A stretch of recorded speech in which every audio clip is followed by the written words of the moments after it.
Welcome back to Brindlewood Bay. We're Open the Gates Gaming, and this is going to be part 2 of Dead Man's Hand. I'm Elizabeth, and I'm the keeper for tonight.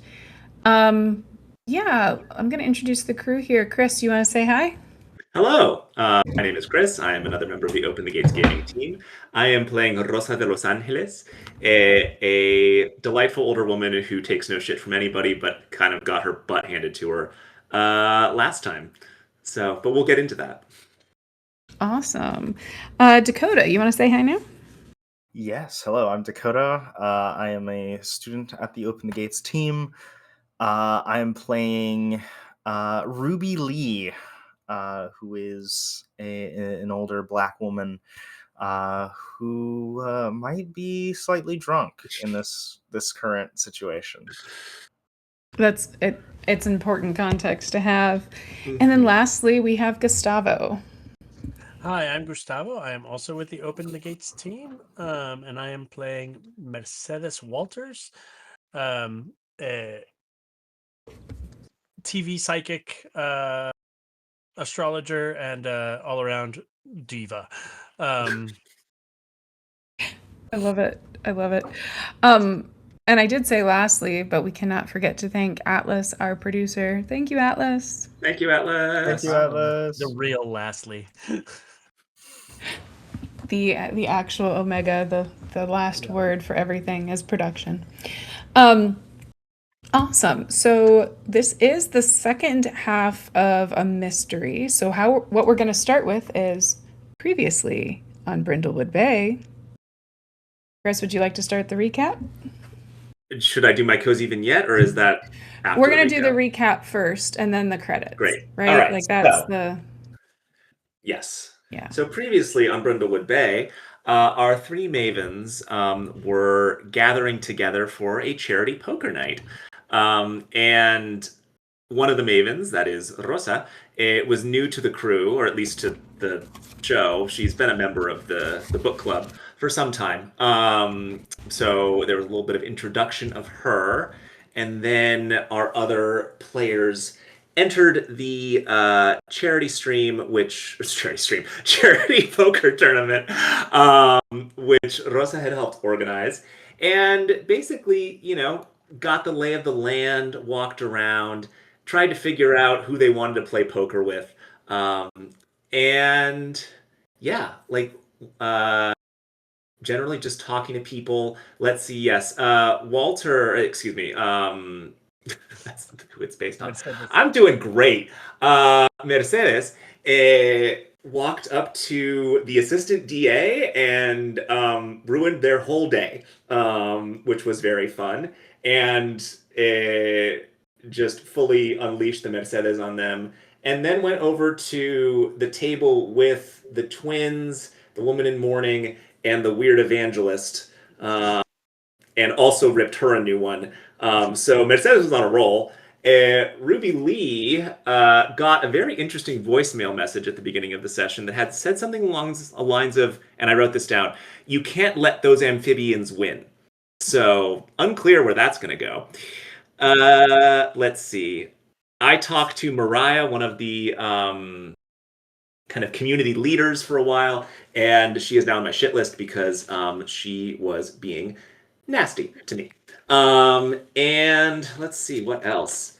I don't know. What do you all remember? I'm having trouble remembering the various events. Yeah, we met a whole bunch of folks, including the antique shop owners, who are siblings.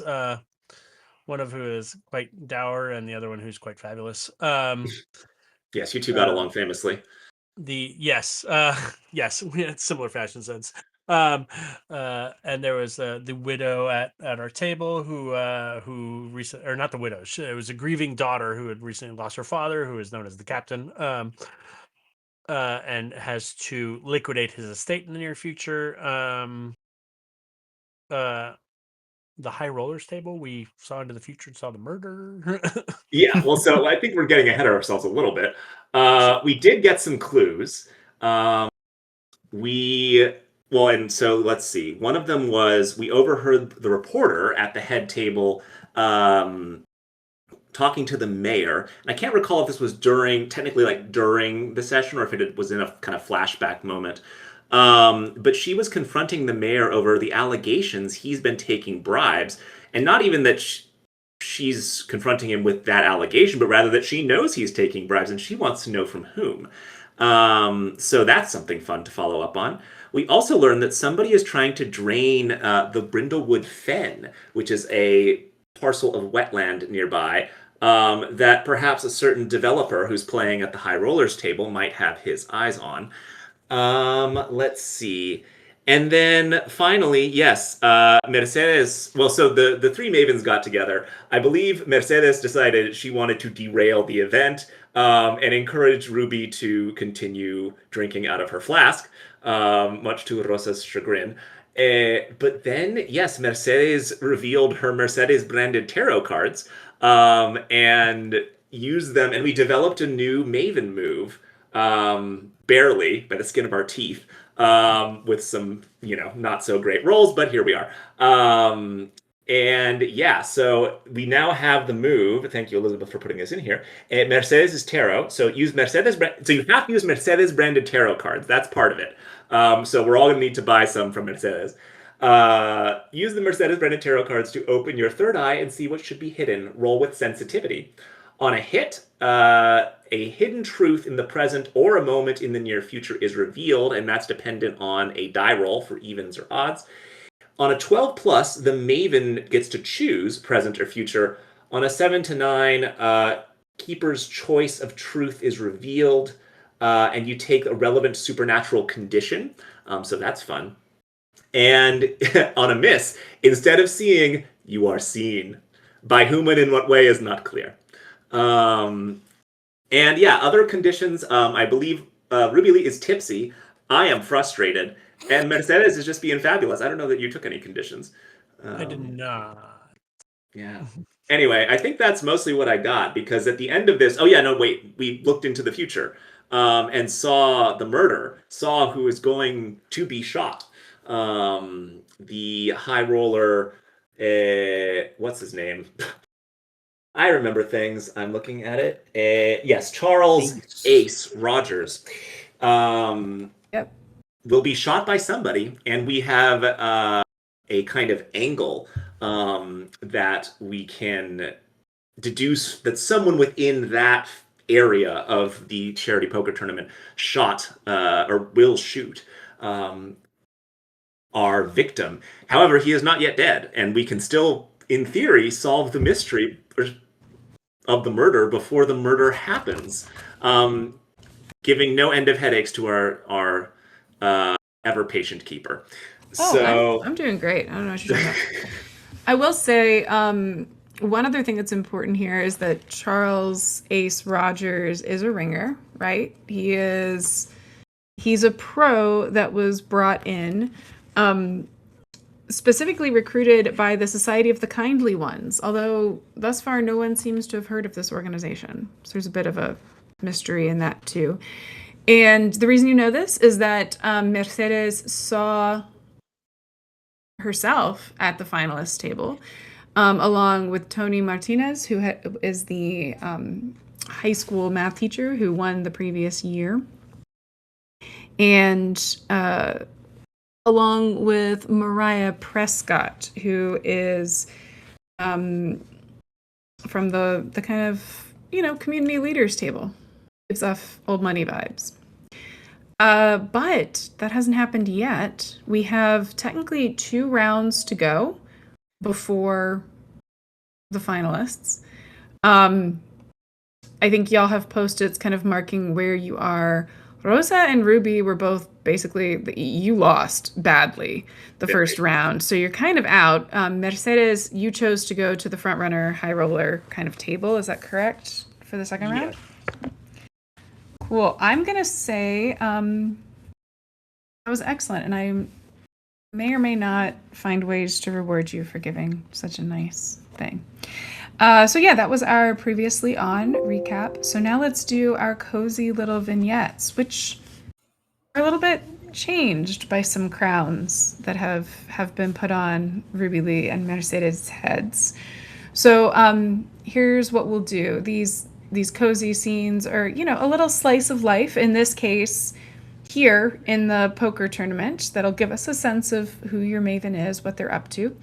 I think we should go Rosa, Ruby Lee, Mercedes in that order. So yeah, Rosa.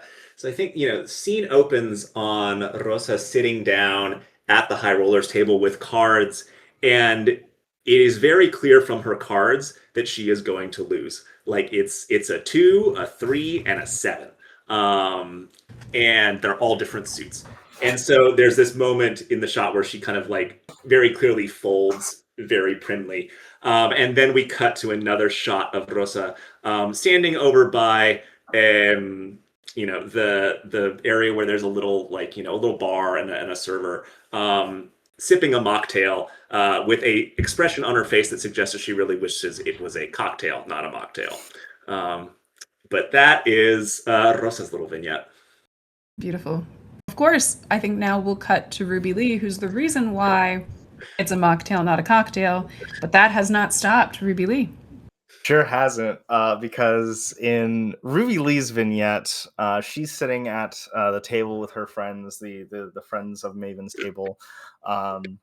She's got her hand playing the game. She kind of throws her cards down as she loses, kind of leans back in her chair, and then turns to the side, kind of reaches in her purse and pulls out a little canteen, winks at the camera, and then pours it into her mocktail.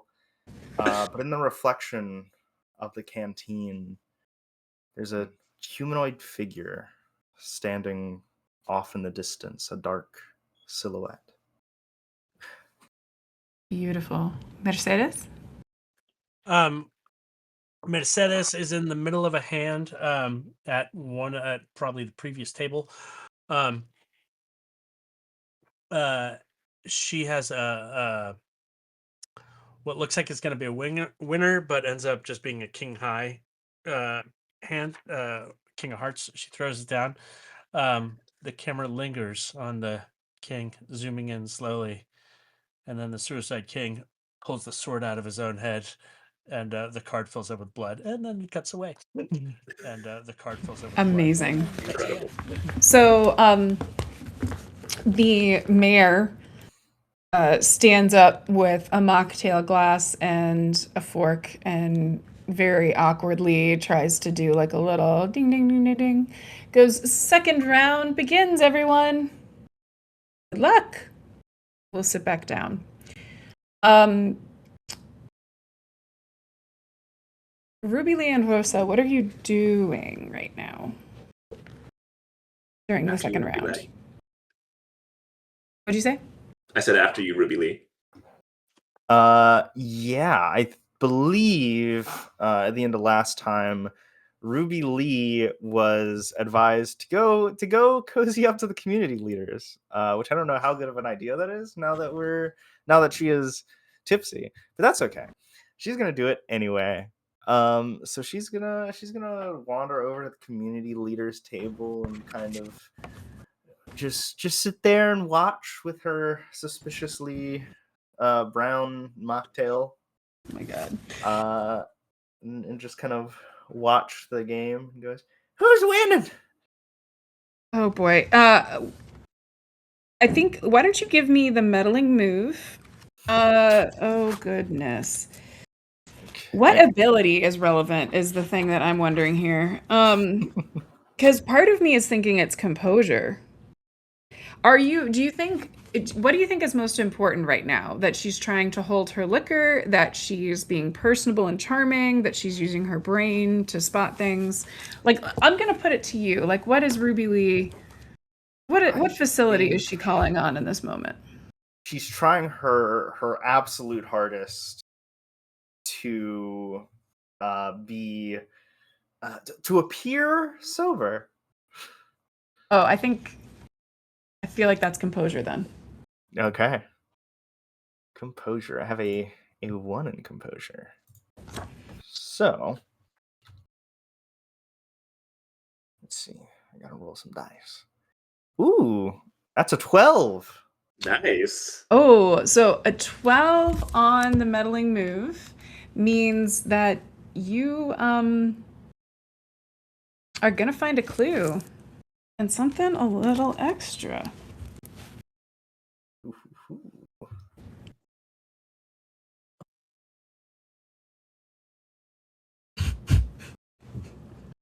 I'm sorry, it's gonna have to be this.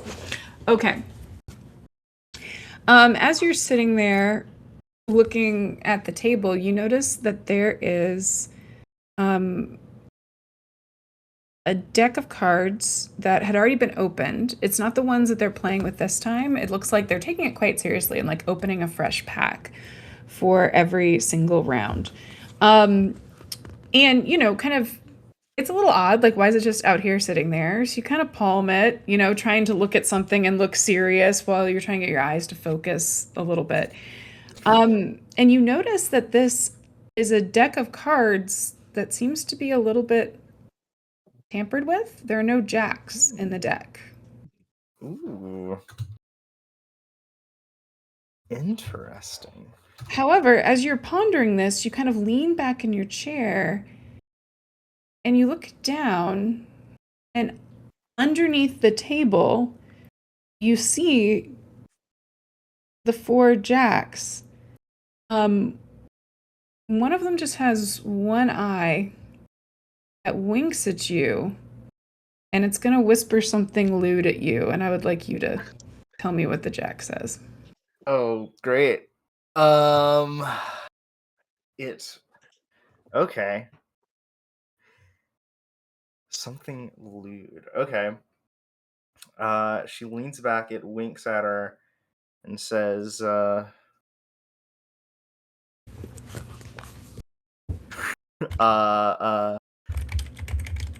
a while since I've seen some hot chocolate.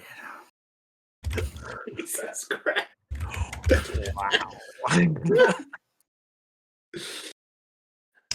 Okay, here's what I'm gonna do. I'm gonna let you type that into the void Okay. queue. I started with just one-eyed Jack, winks and whispers. I'll let you finish that one out. Sure. I'm gonna ask Rosa to do something next. So, Mercedes, if you can take this one, the other clues found. It's basically it's a deck of marked cards with all the jacks missing. And that is your clue. So just for clarity, deck of marked cards with all the jacks missing is the clue, and the jack, well, really the jacks were under the table, but the jack that is winking at Ruby Lee is a void clue. So quite a successful turn there. Technically, you do have enough clues to trigger the meddling move. If you do so and you account for every clue, you have a -3 to that roll. So I'm not recommending it, but just, you know, I thought we had 3 last time. You had 2 last time. Oh, okay. Did you have a third that wasn't tracked? It was just 2. Well, there's something about, I don't know if this was a clue. No, I don't think it was. Something about Alma's father, the captain, passed away. He left everything to the Whaling Museum. He has to liquidate all its assets. That was definitely information about her, but it wasn't That's really not a clue. Yeah. Okay, cool. It was really more like as you were learning who's playing for what charity. Got it. Okay. It was a good catch though. May be relevant in the future. Cool. So what is Rosa up to? Rosa wants to go and pull the reporter aside, Danielle Walsh. And she kind of like will kind of gesture for her to come and talk to her. And when they're kind of, I'll say like off in a corner, like next to one of the kind of big plants that Rosa had brought in, which I'm going to say are like big hibiscus plants. Rosa, which should not be growing in New England, but here we are. Rosa turns to Danielle and she says, so I overheard something a little scandalous Really? about the mayor. He's been What taking. else is new? Well, you know as well as I do that our dear mayor likes to have lots of schemes going, and the legality of those schemes seems to be questionable sometimes. But I saw something on social media recently. oh, It was like an informational video where, people ask questions, doctors answer, and this woman asked, what, males have in their body in place of a uterus. And the doctor's response was that that's where the audacity is. yes, well, perhaps that aspect of our dear mayor's body is somewhat overdeveloped. It seems to lighten them, they just can't help but rise. Full of hot air. Yes, our dear mayor has been causing me no end of headaches recently with all this stuff he's been trying to do with our developer friend. And she gestures over at the guy. Oh, really? Well, so I hear. With Dan Gardner. With Dan Gardner, yes. I did hear that you know that our dear mayor has been taking bribes. And I overheard in a different spot that apparently there are plans to drain the Brindlewood Fen. I don't know if you've heard about that as well. That's really interesting.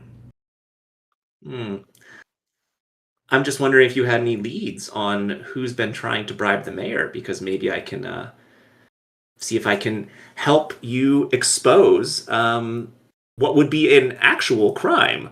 Mostly he's just on audacious so-and-so, but this seems to be something of a bit more serious. Audaciously failing upward too close to the sun? Well, yes, and also breaking the law in doing so. They don't always have to do that. Go ahead and give me a meddling move with presence. Great. Presence is +1.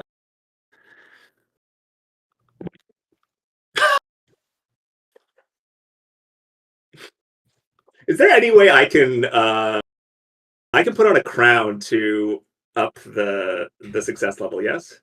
You can. What'd you get? I got snake eyes. +1 is 3. Okay, yeah, that would not be a hit. That would be a miss.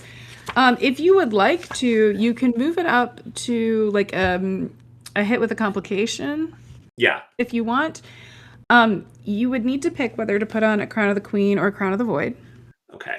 And then if it's one of the, you could pick any Crown of the Queen, or you do the first Crown of the Void.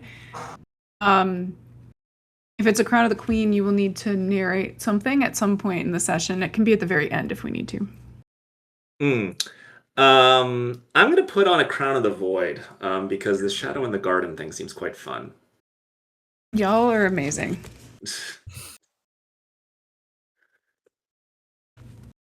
They're fun. I would really like to get some dirt from this reporter, so okay. I will stare into the void. Oh, God. I feel like you need something decent for that, but also we need to give you something. Give me a moment, because this is wild.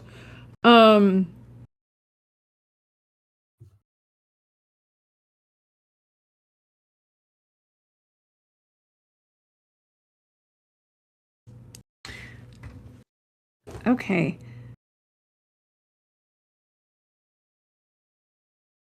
She, I'm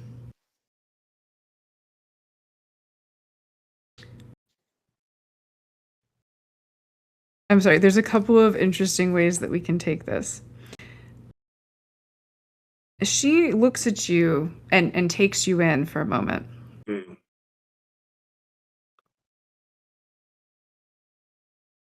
And she says,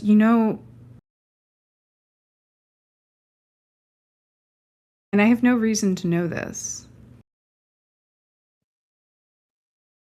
but the mayor has connections to organized crime in Boston.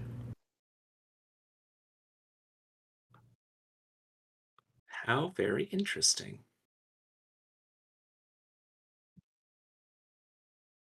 I don't think it helps you a whole lot with the Fen situation, Well, it might and it might not. but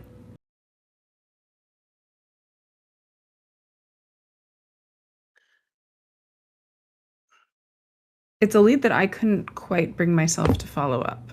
I wouldn't really fit in with that crowd. Well, you don't want to get involved with the wrong crowd, certainly. No, but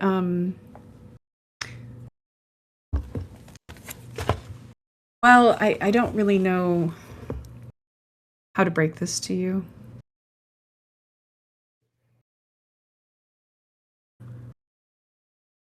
Which is the youngest grandchild that just left for college? Her name is Carla.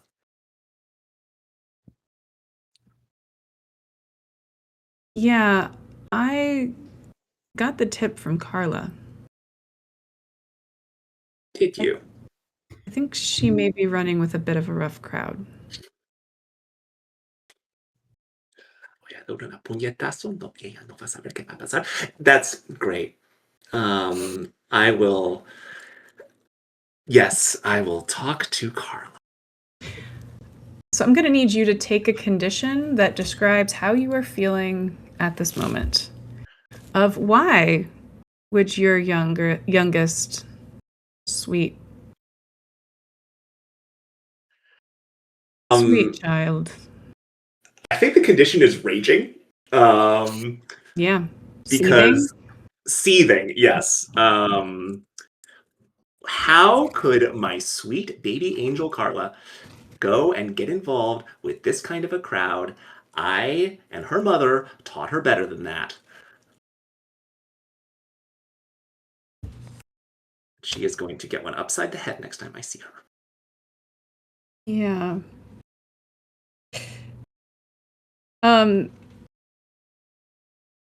I also think this is an interesting one that when you try to clear it, we're really going to have to think about what it's going to take to clear it, because this one's going to hit pretty deeply.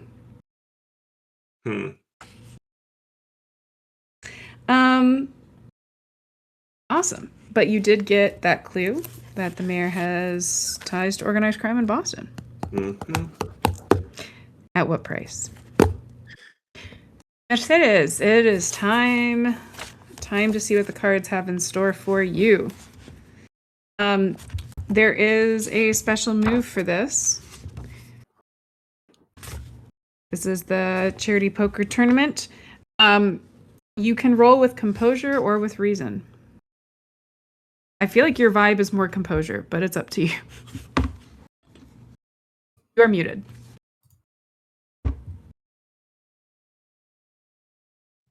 It is now. It certainly is now. Awesome. I think I took a hit to reason last time. So I'm gonna roll with composure. I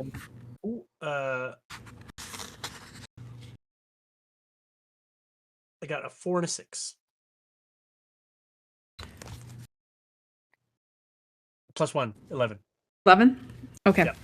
Yeah. Sorry, I was sitting here going, wait, what? Okay.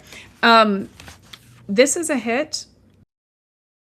So you're going to progress forward. However, you're going to get something extra. Do you want to learn something about one of the competitors at your table? Make a significant amount of money for your charity? Or ensure that one of your competitors at the table loses? Huh. Yeah, I know.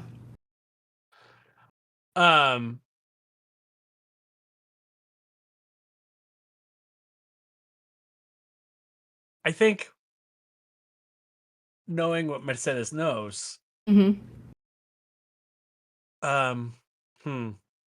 man. Okay. Mercedes is an astrologer and believes deeply in fate. So if I remove if I try to defeat fate by removing Charles from the winner's table, am I just setting myself up to walk into a situation where I know less about what's happening because he's still going to die? So I'm not going to do that one. I think I'm going to try and find out more about Charles. Okay. Yeah, I would like to know more about Charles. Interesting. Okay. So you're going to kind of let the chips fall where they may, so to speak? In terms of progressing, I think I'm planning on progressing to the winner's table with the future winners who we know are going to be Charles, me, Tony Martinez, and Maria Prescott. Yeah. I mean,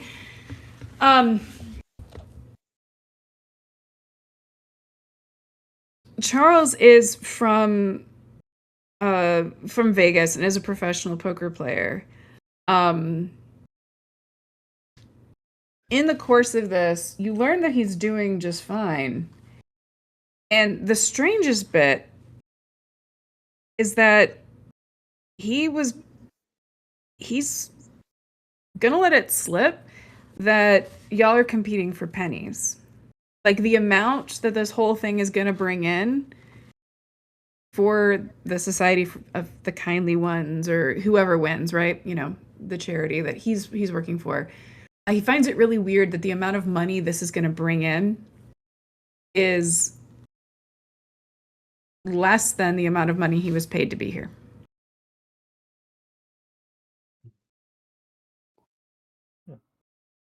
I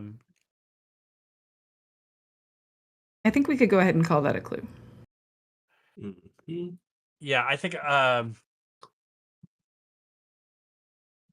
great.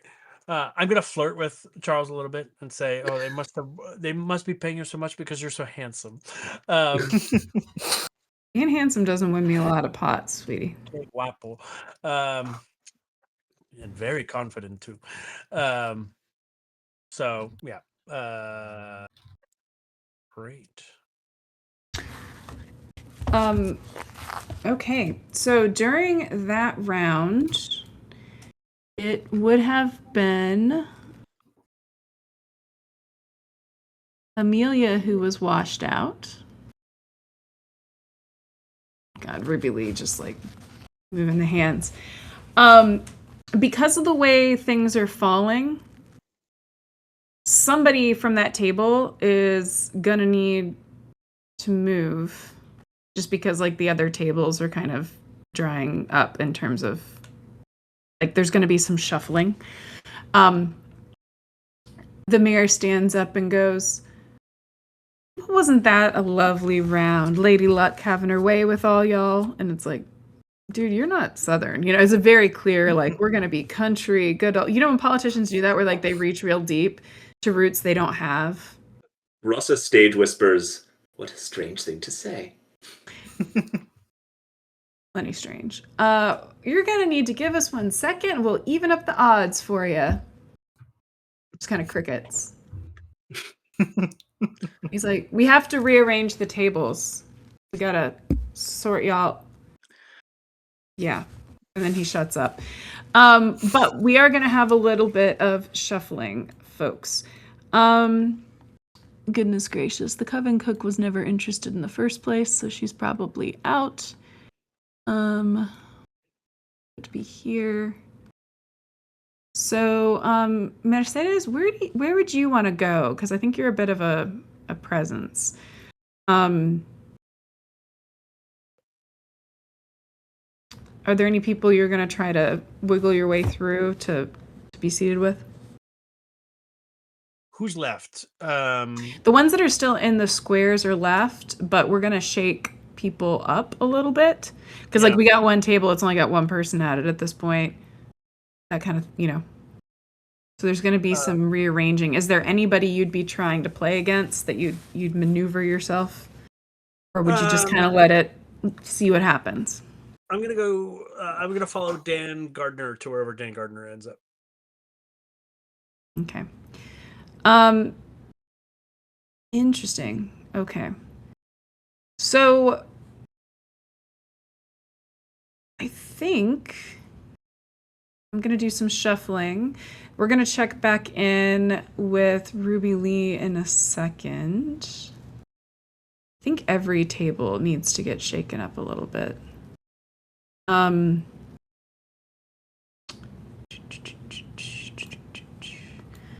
doing a little bit of randomizing fun.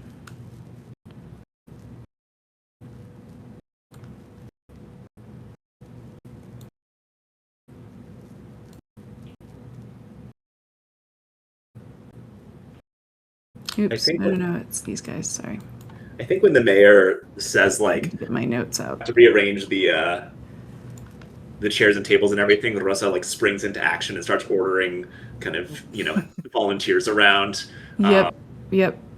Making sure that everything runs smoothly, because clearly this hot air balloon of a mayor can't actually do anything properly. Yeah, absolutely.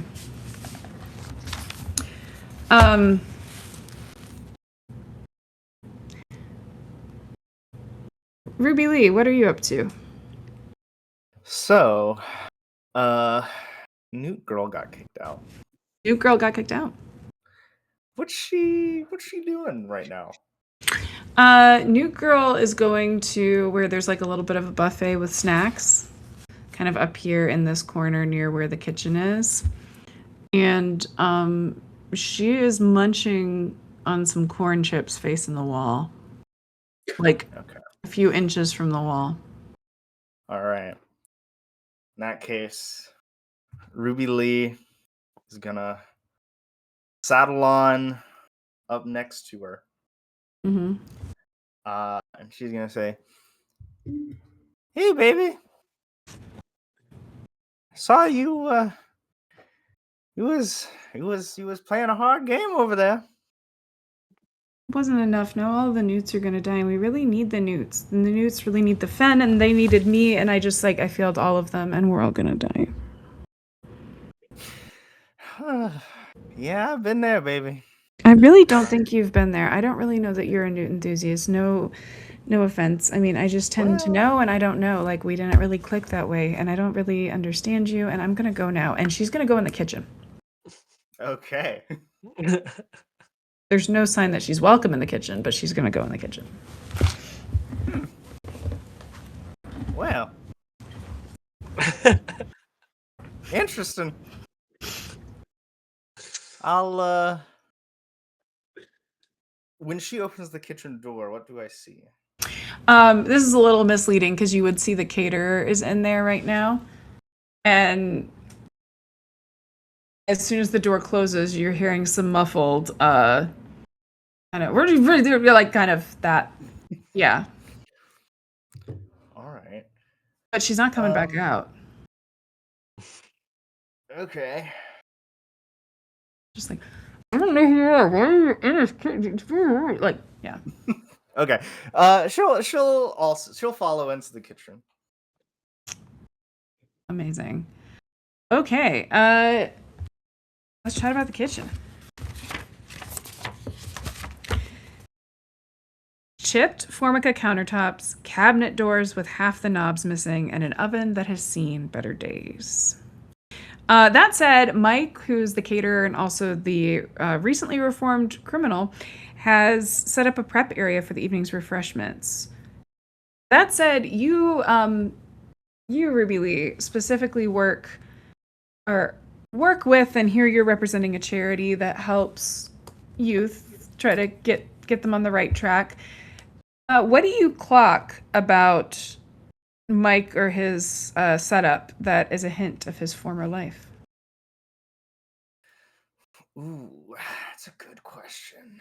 I think maybe Mike's just kind of very protective of his setup, his space, and his tools, his utensils. He's very particular about not letting anybody else touch them, or not liking people in his kitchen when he's working, and that sort of thing. Yeah, absolutely. So when Amelia kind of barged in, she's like frozen in place, and he definitely did the like knife in the cutting board, like very, claiming this territory. He's like, "What are you doing in here?" All of that, and you've entered this kind of. He's upset, also trying to regain his composure because she's just like completely frozen and starting to cry, but like not making a sound, just like holding the Yeah. corn chips in one hand and like a bit of a fist in the other, like a little shaky and just frozen. Yeah. But Ruby Lee. Sorry, I'm grabbing things off the floor. Ruby Lee is going to kind of step up, kind of We are all gently place super into props tonight. Go ahead. gently place a hand on Amelia's shoulder and say, "Come on, baby. Mike don't like folks up in his kitchen like that." And she'll kind of look up over at Mike and say, "Hey, sorry about this, baby. She she's been having a bit of a rough night. A lot of people have, but uh, she was just looking for somewhere quiet to go hang out." Yeah, when you touch her shoulder, she kind of tenses up, but then relaxes into it a bit. And Mike takes a deep breath and goes, I understand. It's a bit overwhelming out there. Not exactly my scene either.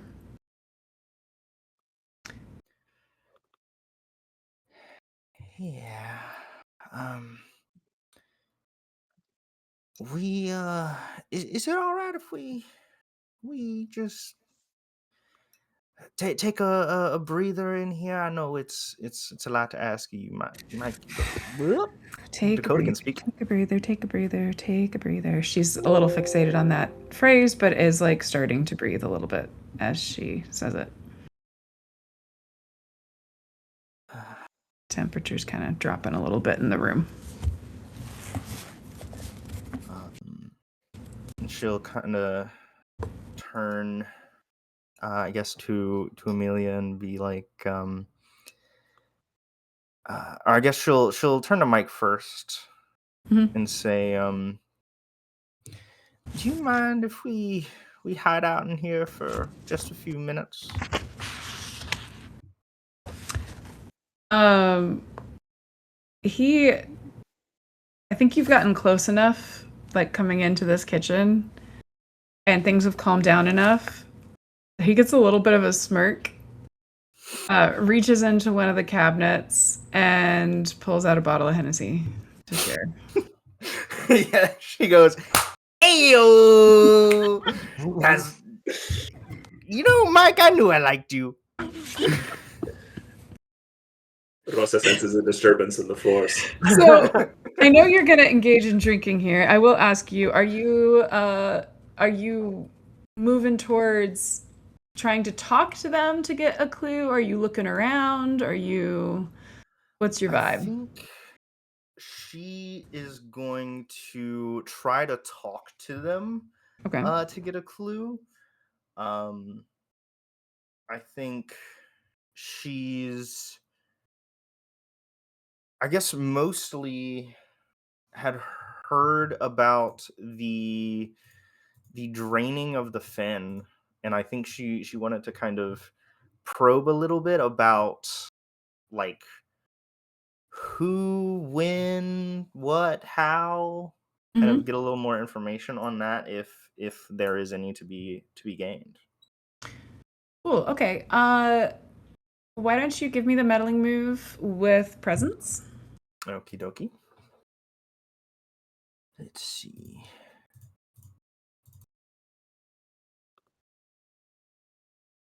That is an 8. An 8. Okay. Ooh. I'm gonna get to do something fun.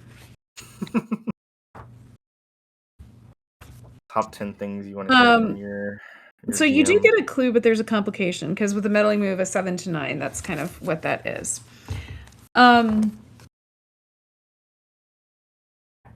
He is like Amelia's still kind of a bit overwhelmed, and at the mention of draining the fen, she's going to start to spiral again. And I think although Mike's, pouring, you've got to focus a lot of your attention on her and kind of keeping her a bit calm. She also very quickly is like, yeah, no, drinking's not, it's not going to help. It's not going to help. Makes me untethered. I don't like it. I don't like that feeling. I want to feel like myself. Take a breath, take a breath, take a breath, take a breath, take a breath. And she's like spiraling a little bit. But at the mention of this, Mike is going to drop some lore. Okay. He's going to say,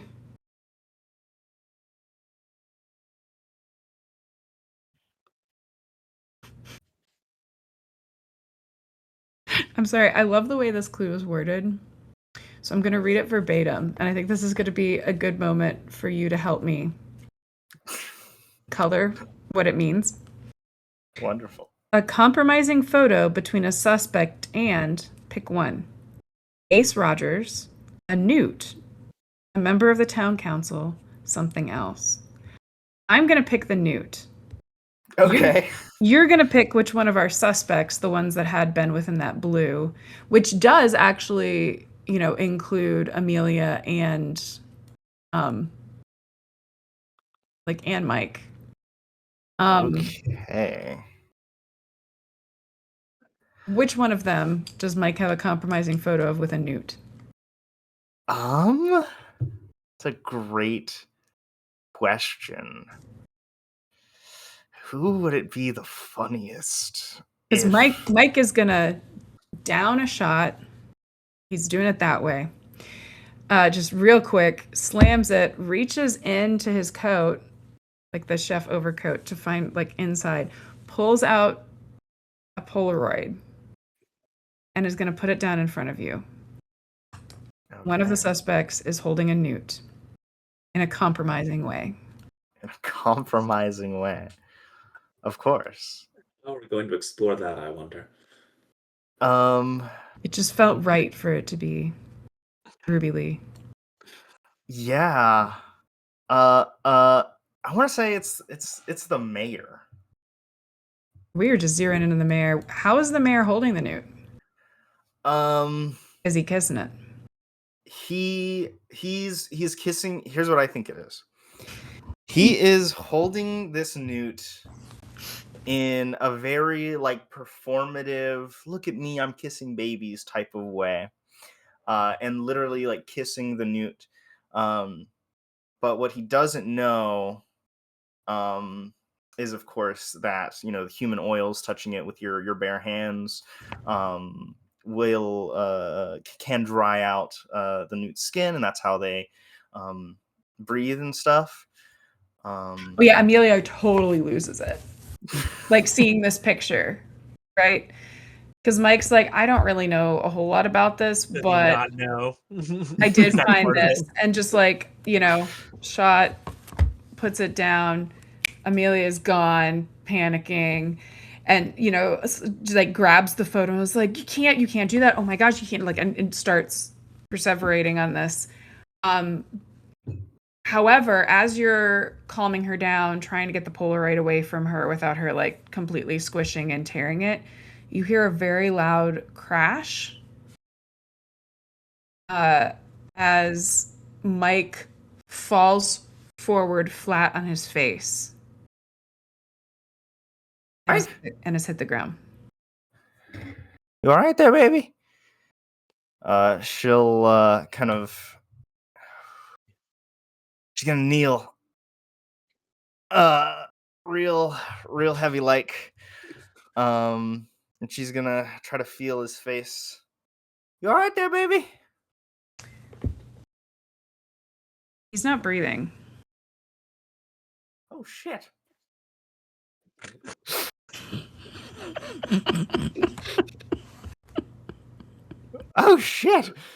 Oh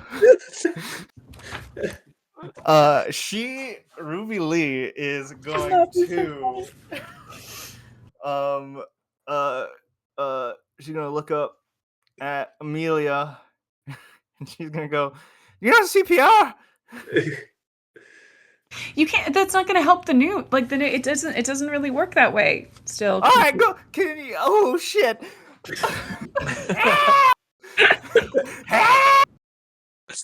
I need some help in here. Okay, so that's a good moment for us to cut to Rosa. What are you doing? Oh, Jesus.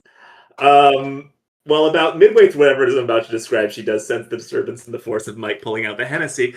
But I think prior to that, she's gonna go find Mercedes and kind of go, what'd you find out?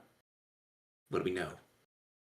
Not a lot, but they are paying him so much money to be here. It doesn't make any sense. This society for kindly things, I'm not sure. What is it? The Society of the Kindly Ones. I don't remember exactly. It was someone else on the committee who. What do I know as Rosa about who's paying Ace? You have never heard of the Society of the Kindly Ones. But like, we the committee presumably reached out to him to bring him here. Yes. No, so he showed up, registered for the tournament, and you Oh. have to put which charity you're with. And he put that one, and he was pretty open that they paid him to come. It was the Ace. A mí tampoco. El hat, medio estúpido. No. Muy estúpido. But I thought it might be worth trying to find out. Well, it's very strange. We'll have to keep an eye on that. Anything else? One of my family members has betrayed me. ¿Cuál? Who was it? Carla. That's exactly how that happened. Carla went to Boston to go to school and somehow got involved. Bueno, have to wait and see, but the reporter told me that, well, let's just say Carla might be running with a bad crowd down there in the big city. They give them everything, then they do this. Anyway, buena suerte. I'm gonna go see if I can find out some more information. And I think so. Rosa is gonna go. I don't know. Who else was on the committee with her? Okay, yeah, definitely the mayor. Gross. And Eudora Coffin. And probably Mariah Prescott. Oh, whoops. Eudora. Yeah. Eudora Coffin. Okay. Yes. Dory. Yeah, okay. Mariah and I are on the outs. So, what's Eudora's story? Yeah, Eudora is the president of the Lunch Club. Ah, okay. It's a women's organization dedicated to raising money for the preservation of Brindlewood Bay's historical sites. She's very well connected. All right. I'll go over to her while they're finishing up setting up the tables. And I am gonna say, Eudora, are you having a good night so far? I'm doing all right for myself. How about you? I got knocked out in the first round, which is kind of a shame, but I get to circulate now, which is nice. Who could have seen that one coming? There is like this moment of just absolute like anime fire in the eyes that Rosa manages to just barely cover. And she just kind of centers herself. She says, well, there's no accounting for taste in who likes gambling, I suppose, but that's not why I came over here. I was wondering, do you know anything about this Society of the Kindly Ones? And she's trying to, like, if I don't know where Ace is at the moment, but she would be saying this away from him. I mean, he's at the table with you. Oh, okay. I would try and like get her away a little bit, just so like he wouldn't hear. Maybe everything. over by like the refrements a little bit. Yeah. You could be like kind of standing behind her here at least, and yeah, sure. Yeah. You know, it's so funny. I know everything there is to know about my town, or about this town. My family's been here forever. We're one of the founding families. Yes, I have heard from you. Going all the way back to Darius Coffin. But I have never heard of the Society of the Kindly Ones.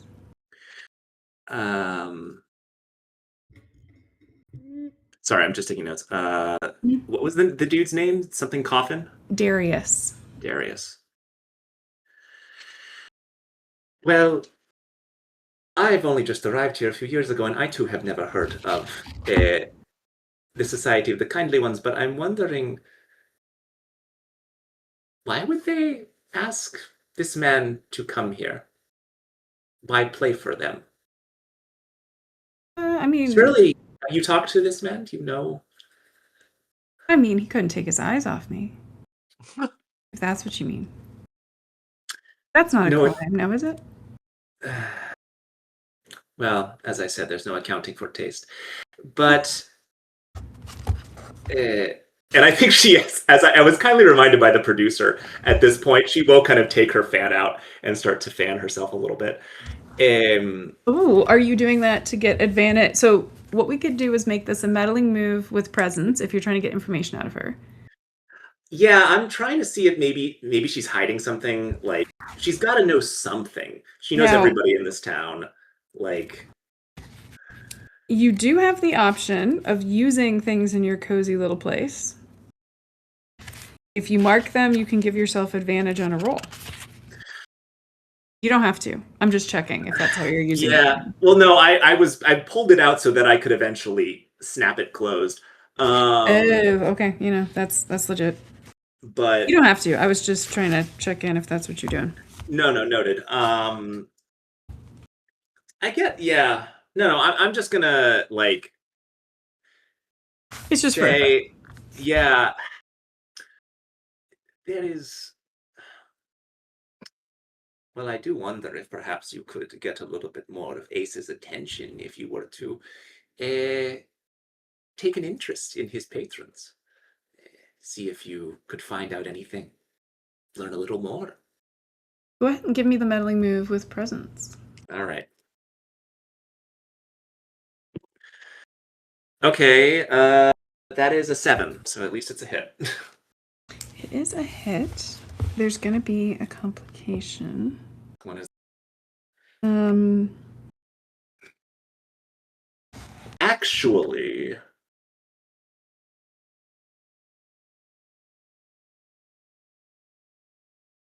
I don't want to put on a crown. Yes, I'm going to put on a crown. I'm going to put on a crown of the queen, and I'm going to take the second one, a flashback showing how you were an imperfect sister or daughter. Oh. Do you want to describe it now, or do you want to describe it later? I'll describe it later. I want to think about it a little bit.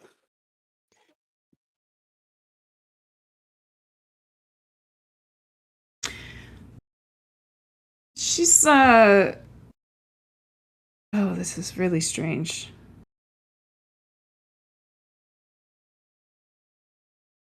She's gonna stand up, walk over and join you at the refreshments table, take your hand that's not holding the fan in both hands, and she goes, you know, Rosa, in the summer of 1893, you were just a teenager. Oh no, these were Darius's days, my dear. Mm-hmm. Hale Willoughby, another fellow crewman of the Deep Reaver, he murdered 13 women and children. He claimed he was simply doing what was promised to them below, whatever that was supposed to mean, And despite an overwhelming amount of evidence to the contrary, the jury did find him innocent.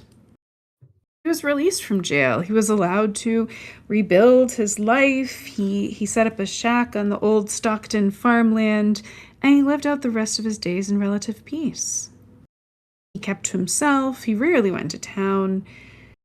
It seems like he got a tad religious towards the end, and there were occasional rumors about him being pious in the middle of the night, but, he managed to live a peaceful life. So, I guess the moral of the story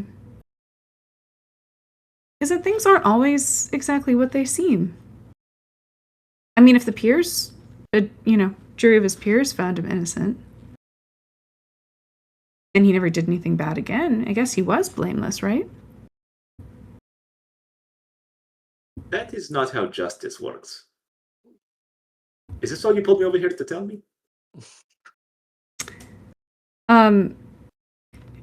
She reaches towards like the snack table, slides something aside, and you see a gun on the table that was hiding behind a bowl of popcorn. Well, that's very different. It's so nice seeing you. And she's going to go and sit down at the table. Always a pleasure. Okay, why is there a gun? A gun in an unusual place is your next clue. Okay.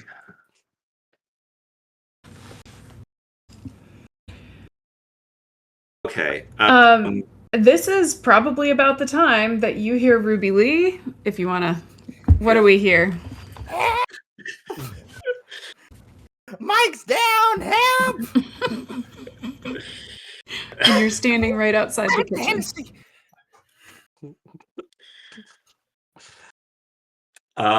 Rosa is going to run over to the law enforcement table and grab whoever of the four of them looks like the most competent. That would be the sheriff. He'll follow you. Rosa, what on earth is it? Ruby started screaming and she says someone's down. This wouldn't be the first time. We should just check. No, I don't want we'll this follow you into the kitchen. Amelia is standing in a corner freaking out, clutching a Polaroid. Ruby Lee's kneeled down on the floor, may never be able to get back up again, but is down there. And Mike Taylor is face down, not breathing. He's not breathing.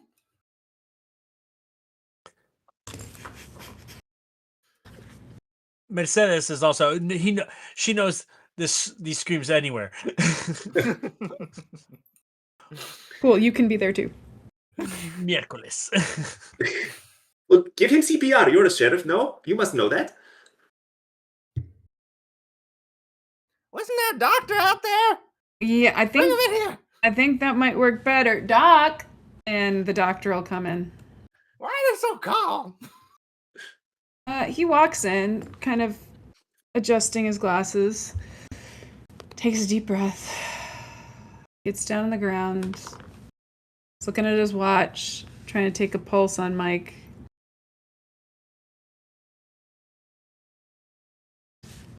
He's dead. What?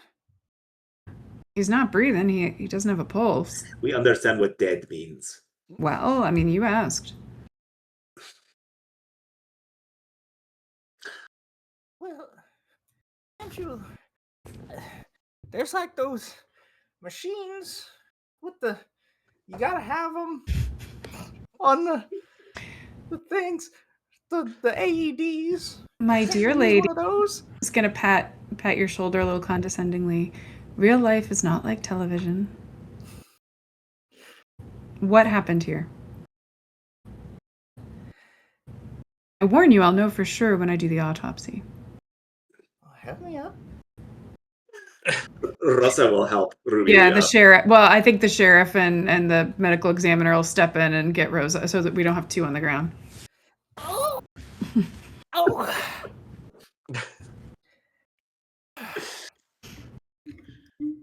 It happened all so fast. We came in here and just to get away from all the noise from outside, and well, we she kind of eyes over to the bottle of Hennessy that's probably still on the counter. Next to an empty shot glass and a full one. We were gonna take some drinks together, and well, he slammed one back, and well, he fell over.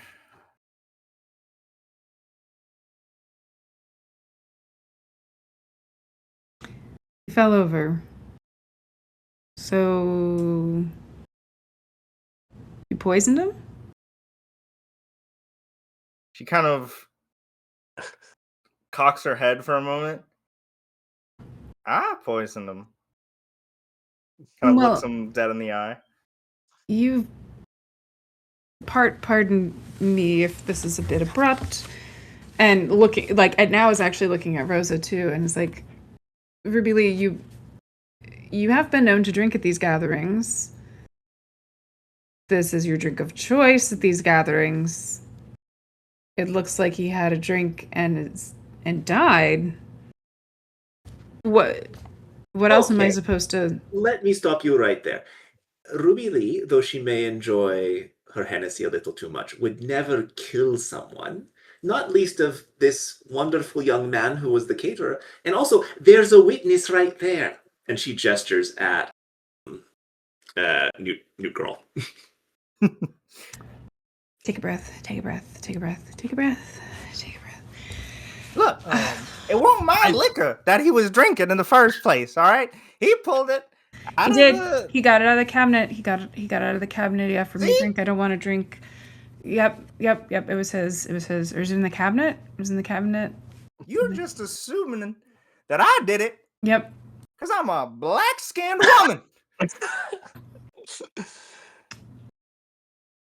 I think at some point Mercedes would burst in with, "She could have been killed. She was going to drink that. How could you blame her?" What?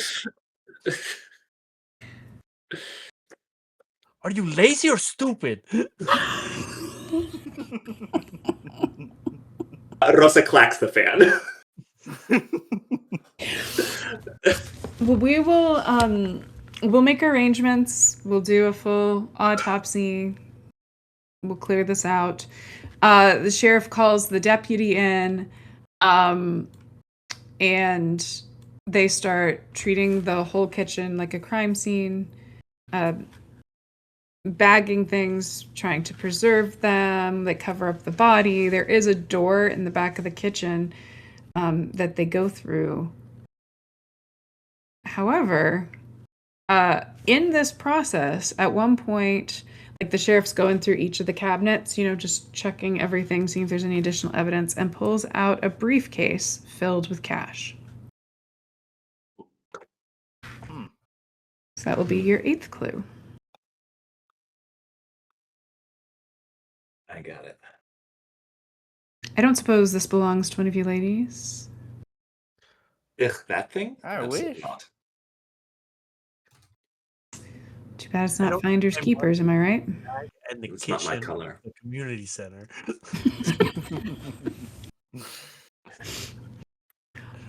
Mercedes is rolling her eyes so hard during all of this at the behavior of like these crime solvers. Yeah. They're just doing it all wrong. I mean, yeah, the doctor is really the medical examiner.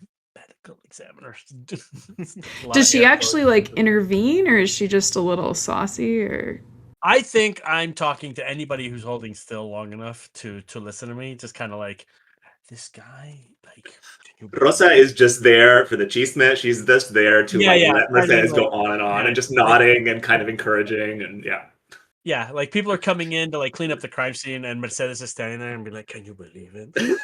I know, it's terrible. These people are supposed to protect us. Ugh. They tried to kill Ruby Lee and then blame her. Like she said, they're terrible. They're probably racist. Ruby Lee, come here. I feel like, correct me if I'm wrong, I feel like your friend was accused of murder. You two are mouthing off, accusing the two white guy authority figures in this town of being racist. What I'm asking is, do we feel like this might be dangerous enough to trigger the night move? Because it is nighttime. Good question. If I remember what the night move is. Do something risky or face something you fear. Does this feel risky?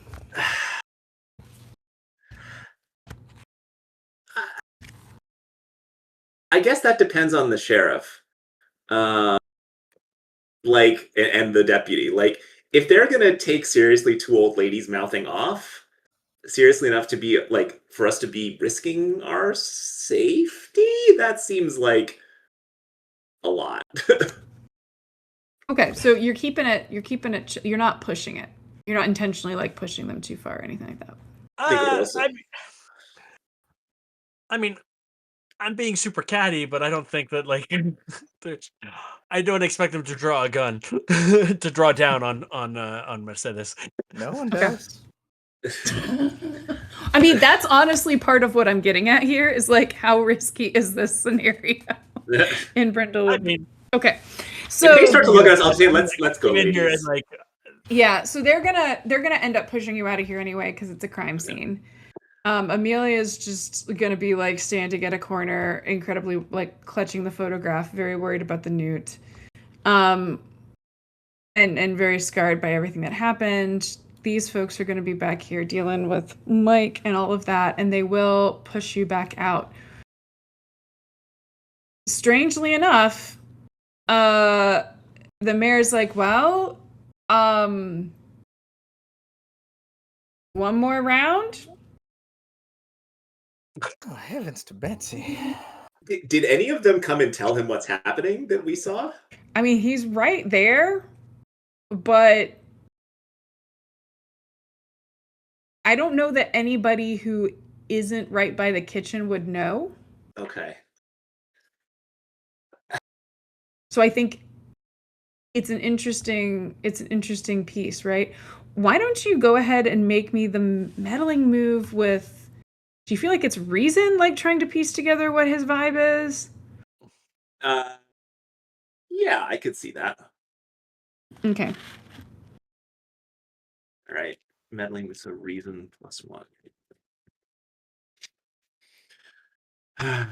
That's a 5. Crown. Yeah, I think Done 2. oh god, a 5. Okay, so ooh. Yep. How bad do I want to be to y'all? Wait. Can we do something? But I can you can also put on a crown after I explain the consequences. Okay. That's an option. Yeah. Okay, noted.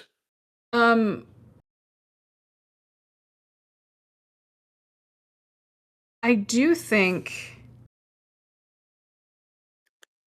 you're staring the mayor down. Like, you're reading him, but because this isn't going well, like, he is getting a vibe from you. And he's gonna look at you and go, you know what, Rosa? You could go. You've been eliminated. Rosa pulls herself up to her full height, which is about 5'2", and turns to her two friends and says, you know, this reminds me of something that happened to Amanda Delacourt. Okay, what's the name of the mystery and what happened? So, for those of you keeping track at home, that just triggered the Gold Crown mystery move. Can be used once per mystery. While y'all are thinking about it, I'm going to read it. When any maven says, this reminds me of something that happened to Amanda Delacourt, they work with the other players to describe how something that's happening in this situation reminds the mavens of an event from one of the Gold Crown mysteries. At a minimum, they have to provide the name of the Gold Crown mystery in question with no repeats, the problem or situation Amanda found herself in that's similar to what the Mavens are experiencing, and how Amanda eventually overcame the problem or resolved the situation. They will then get a 12 plus to this roll, or state a fact about the current situation that I have to incorporate. A 12 plus on a meddling move, by the way, will get you a clue and either a second void clue or some other benefit. So we have the Maroon Monkey Mystery from Control Alt Deceased. Are they all alliterative? I kind of want them to all be alliterative. For some reason, they were alliterative involving an animal. Great. The Emerald Elephant Epiphany. Ooh. Yes. Perfect. Writing it down. The Emerald Elephant. So what happened to Amanda Delacourt? I think there was a moment where maybe this emerald elephant was somehow stolen from the museum, and the mayor of the town they were in accused Amanda Delacourt herself of having stolen it, but she was able to come up with evidence suggesting that the mayor was connected to an organized crime ring that had stolen the emerald elephant to pay off or to help him pay off his gambling debts to the organized crime ring. Amazing. So what do you want? Do you want the 12 plus? Do I? Because this is just the meddling move. So a 12 plus would get you a clue and a void clue, or a clue and an advantage. Your alternative would be to get, you name something that then becomes true.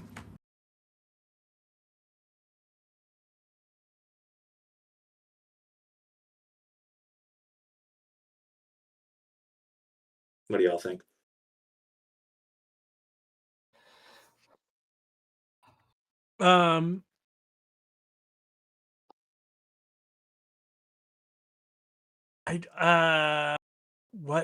What becomes true that would help us? I don't know. Someone walks over to the gun and says, "What's my gun doing over here?" And removes it from the scene. I don't know. So you are at 8 clues, and we are at 9:20. So if you want a 9th clue, that would give you some room to play with. Yeah, and that would give us +3 on any eventual theorized roll, yes? If you can incorporate all of them. Okay. Oh, yeah. All right.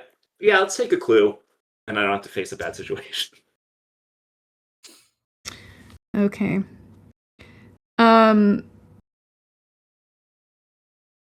There's a couple of these that would be good. Give me 1 second.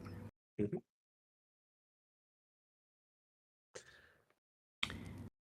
As you're staring the mayor down with that newfound courage from remembering how Amanda Delacourt did it,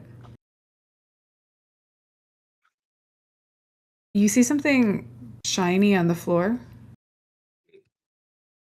Underneath the like the table the mayor's at, it as if it had kind of rolled under there.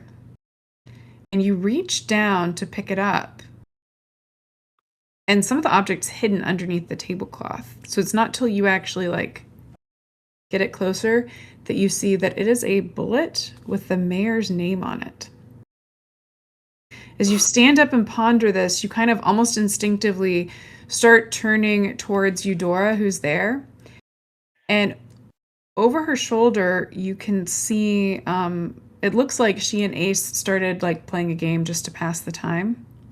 But the cards in her hands have images of eyes on them. Just eyes and more eyes and more eyes.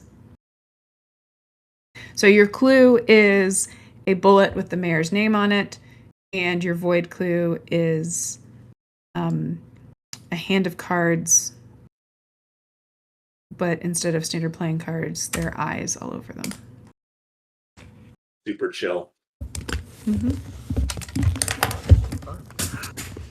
So what that's basically given you is you are not going to be kicked out from this. The mayor is going to back down, but all eyes are on you.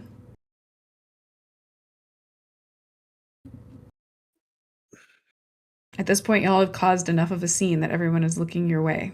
And all three of you, I don't know where I've put Mercedes right now, but all three of you are up there together. Yeah. Okay. Well, ladies, I think it's time we bust this case wide open. And who are we to stand in the way of making money for a good cause? Perhaps we should, yes, I think. Let these people play their game, and we can see if we can figure out what's going on here.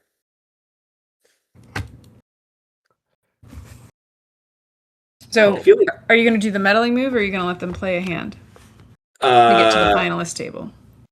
I guess let them play it. While they're playing the hand, can we like go off to one of the empty tables and start figuring out what's going on? You can. I mean, Mercedes is technically playing. That's right. So okay. This is the round that would lead to the finalists sitting at the table. So we're getting closer and closer to what Mercedes saw.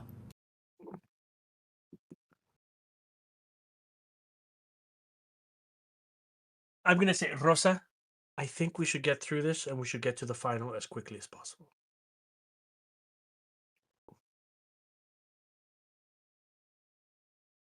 Good luck. We'll keep an eye on things. Okay, so Mercedes, have you told us about the gun? I imagine maybe. Oh yeah, I think I would have shared. Like I would share everything before you go into the game. So we're all. Go ahead and roll for me. I think we've established you're more of a composure person, so roll with composure. Who, me? Mm-hmm.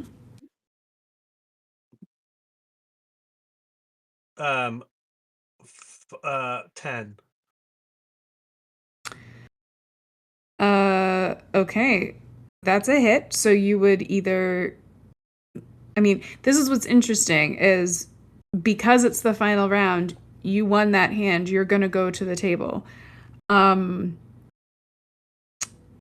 I think making a significant amount of money or ensuring someone at your table loses don't really make sense. You're going to have a chance to learn one more thing. So you're going to give me the meddling move. I want you to tell me you won handedly. What did you learn while you were winning? Or like, how were you looking for something?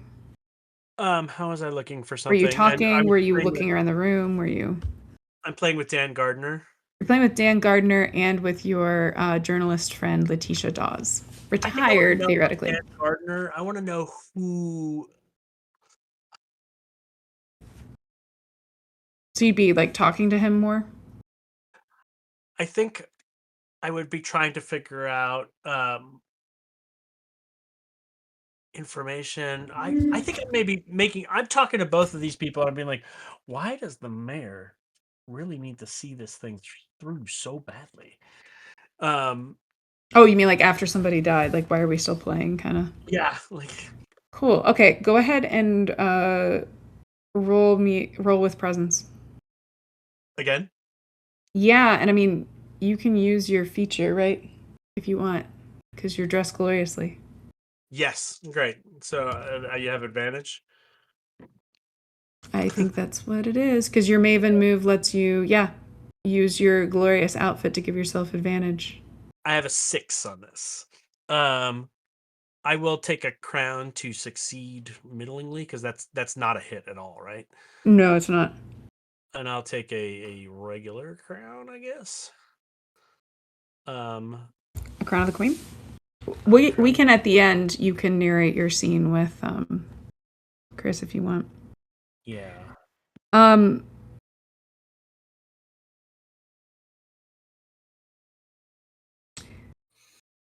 Daniel, or ooh.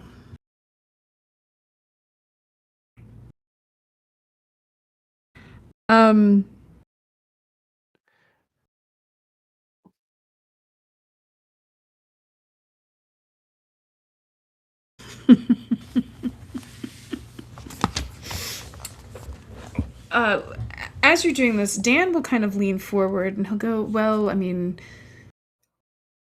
it was just Mike. I don't know that they're particularly close or anything like that.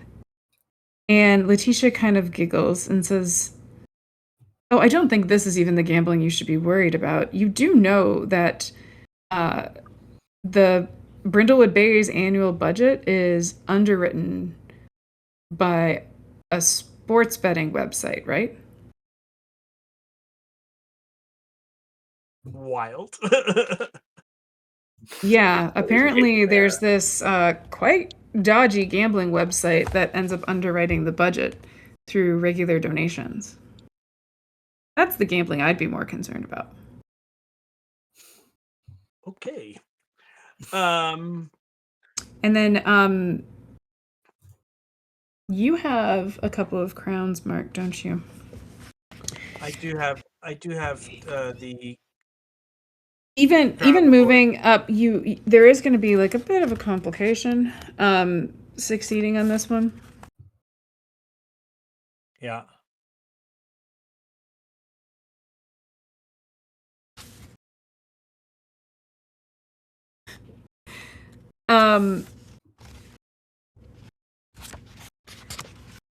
As Letitia's explaining this to you,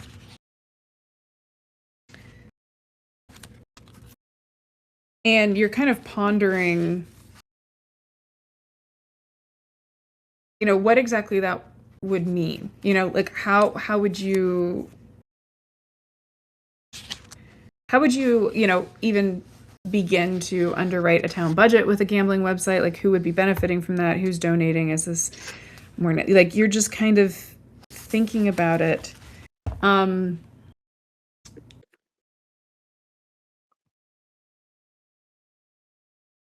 You get a really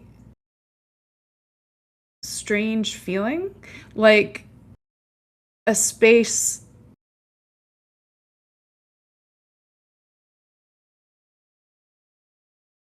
You are here.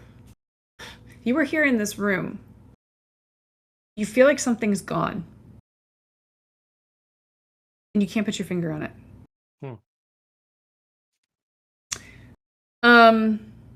Okay. The round is over. That will be explained later. And the finalists are assembling at the table as predicted. Some of the spectators have returned to their seats where they left conversations unfinished so they can get a good view and watch. And everything seems to be lining up. All right. Now or never, y'all. Mm-hmm. What here?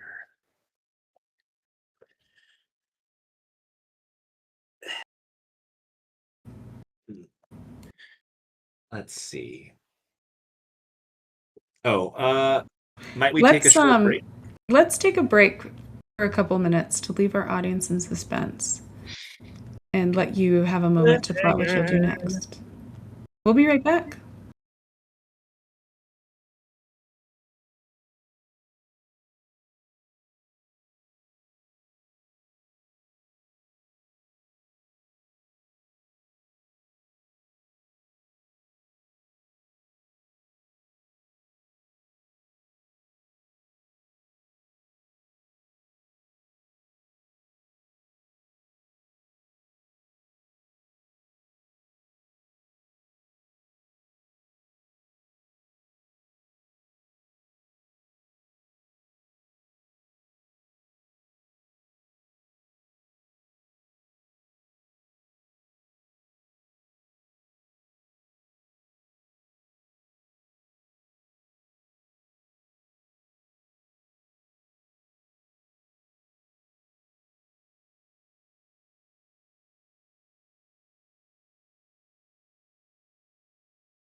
Double homicide.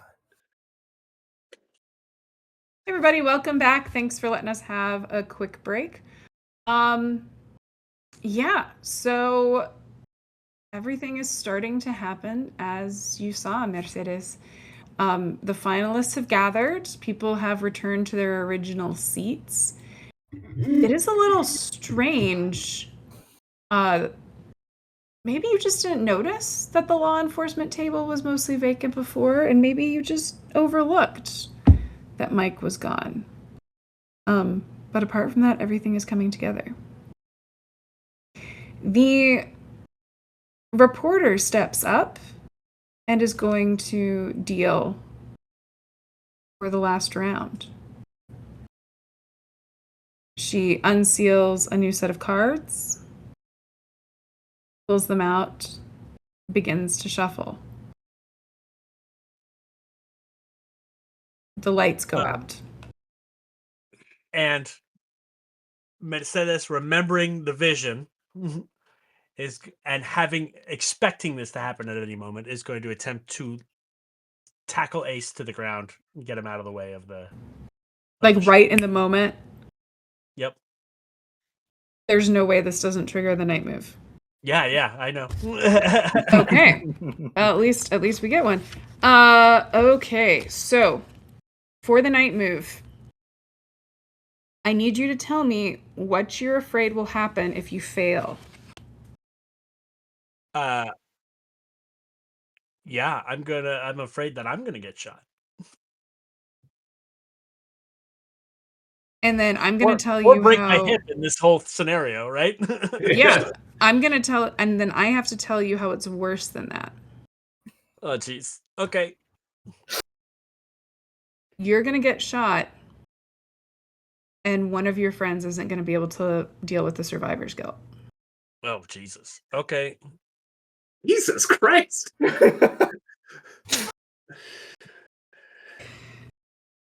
Dale, let's do it. And then that's the thing, you can choose to back down or you can go through with it. Yeah. Okay. You're going through with it? You're gonna roll with. Can I take a crown if this is going sideways? Yes, you can. Great. Okay. So you basically you can, let's say hypothetically you roll really poorly and I tell you horrible things that happen. Yeah. You can wait until I narrate the horrible things and then decide to put on a crown, and then we back up and you get a do-over. So you're going through it. You're going to roll, and this is going to it's a physical thing, I think. Timing this, jumping, getting everybody out of the way safely. Does that seem fair? Okay. So yeah, roll with vitality. Vitality.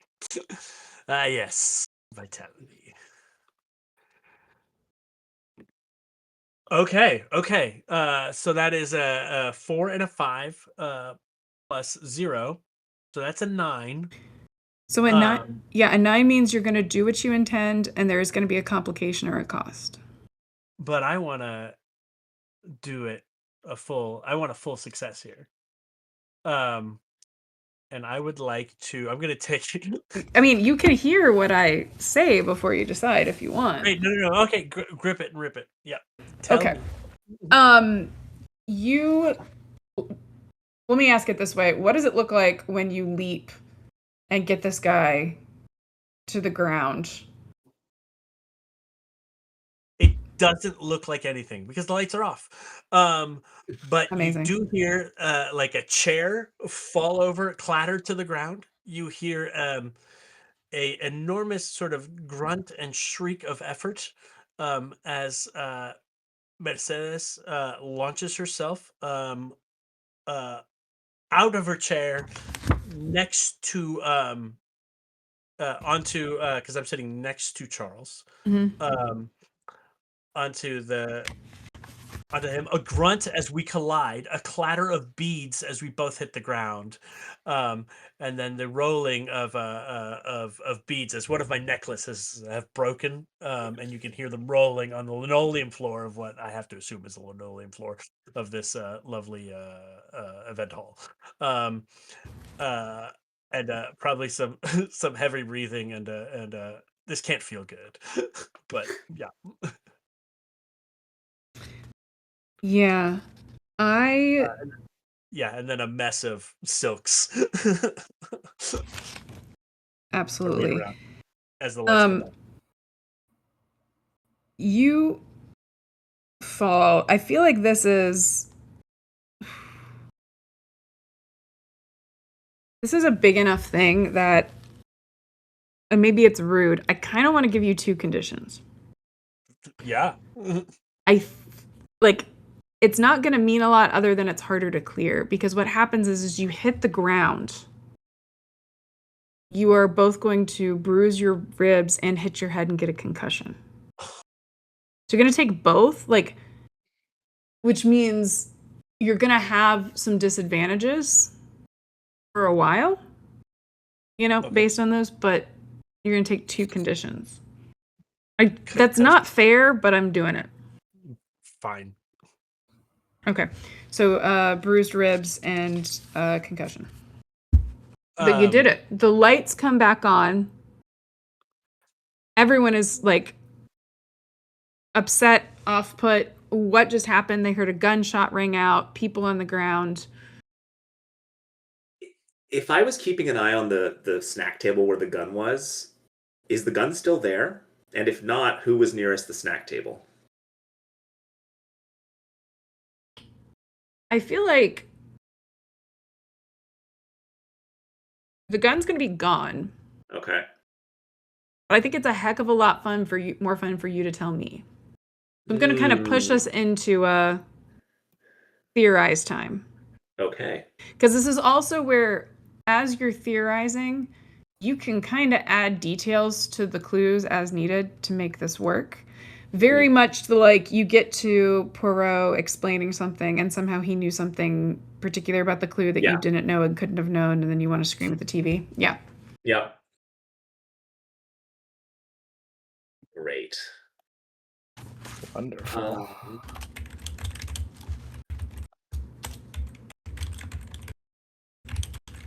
Elizabeth, can I have taken Valid Crown to avoid one of those? If you put on a crown, you wouldn't have either. Oh, yeah. I think I would take I'm going to take the Void Crown Pallid Mask. Of course you are. Oh my gosh. We are like careening towards retiring this character. Live fast, die old. Putting the last few miles on this bad boy. Man, Mercedes is just like going for it. Okay, sure. We're gonna retcon that to like this was glorious. The way nobody saw it. No one saw it, and that breaks something inside of you.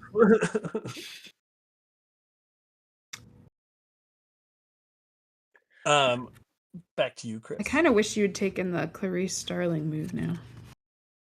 I think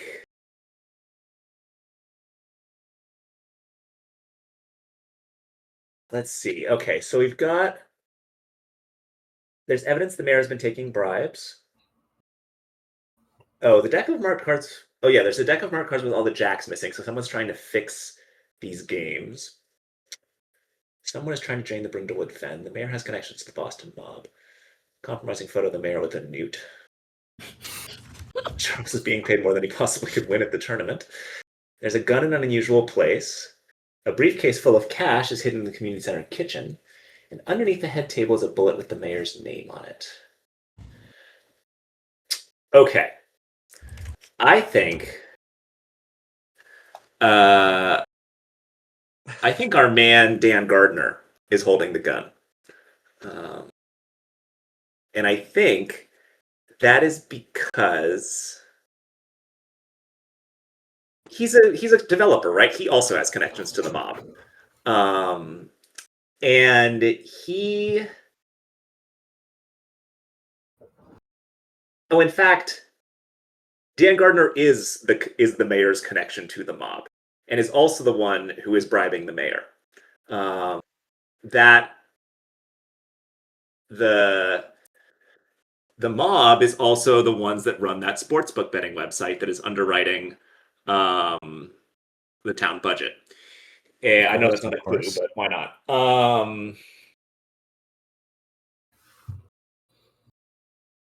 They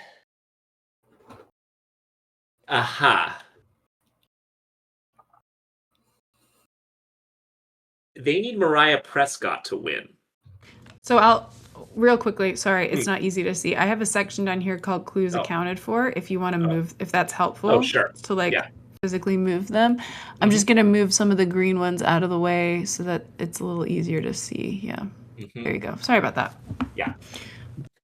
I'll say, so Dan is also trying to, clearly he wants the land the Brindlewood Fen is on to develop his big set of condos, whatever, that are going to be horrible gentrification architecture, and really just put a damper on the kind of picturesque New England town vibe.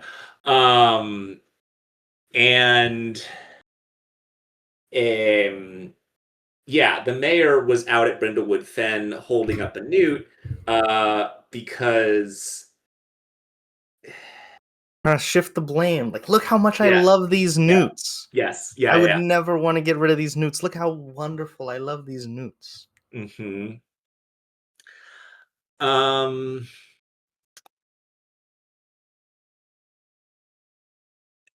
Maybe, Mariah and the mayor have an arrangement that... Or wait, no. But, why would Dan shoot Ace? What does Ace have to do with this? Dan wasn't shooting at Ace. Oh! Dan was shooting at the mayor. That's why the bullet had the name on it. And the bullet was going to hit Ace. That's why the bullet had the mayor's name on it. They were sending a message.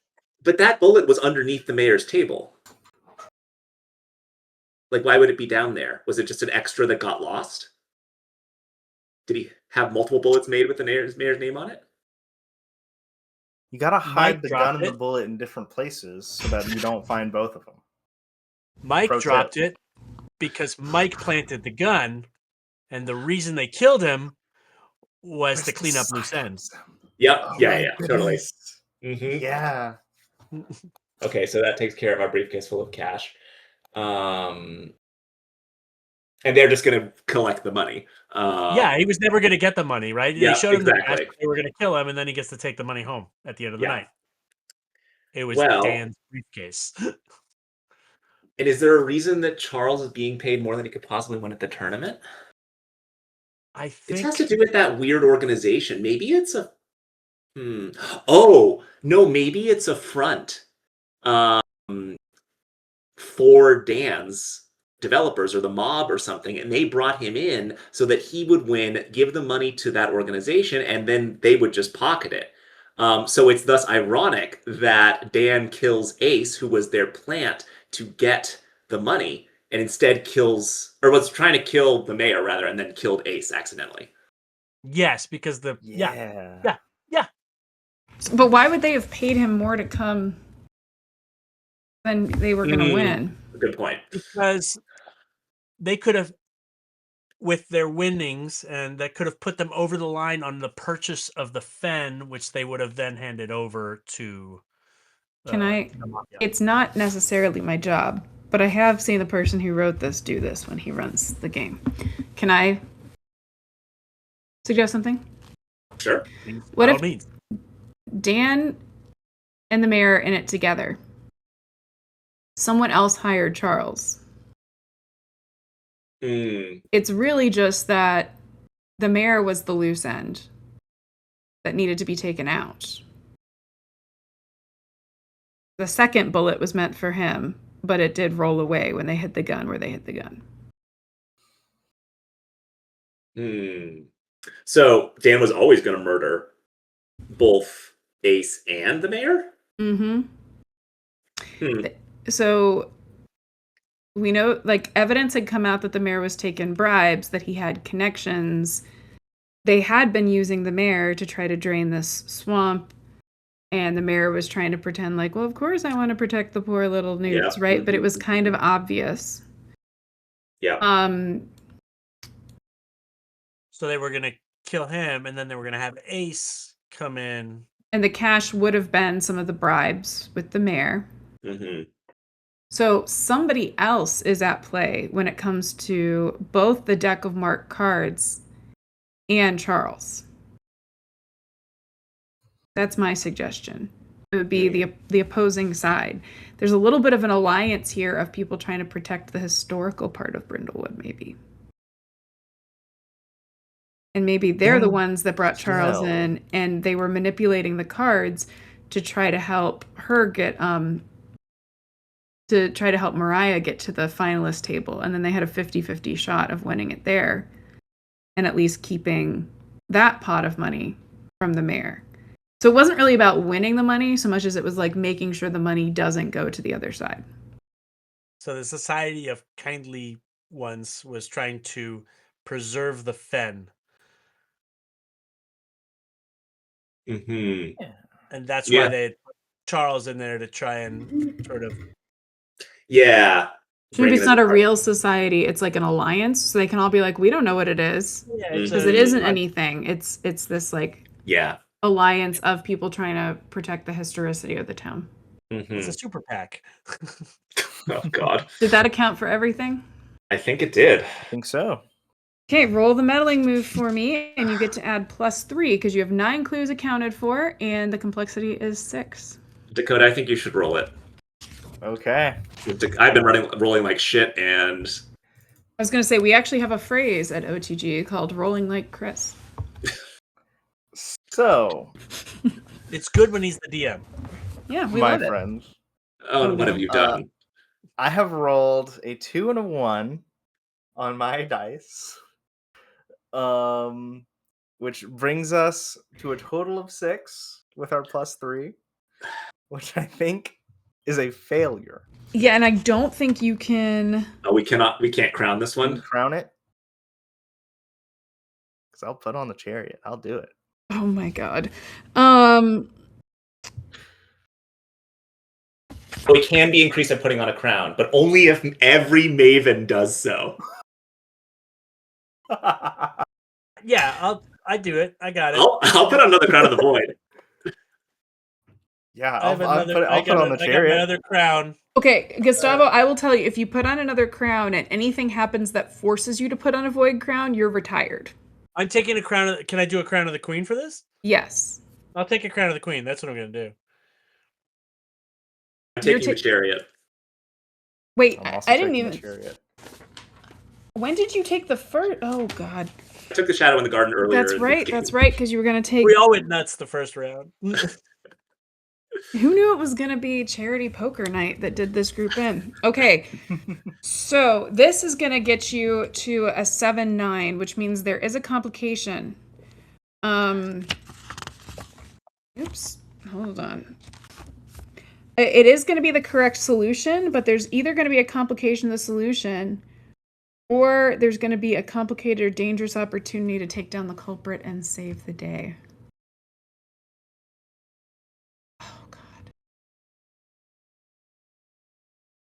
I'm going to give y'all a choice. Between. As you declare this theory, you're up there close to the mayor. Mercedes is kind of on the ground with the victim. Ruby Lee and Rosa are up there with the mayor. You kind of get on both sides of him, corner him. However, it looks like Dan is going to get away. He's making a run for it.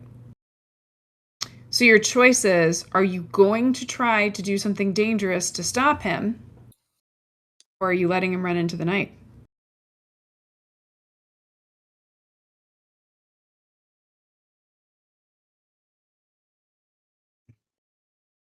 I can't think of anything dangerous to do.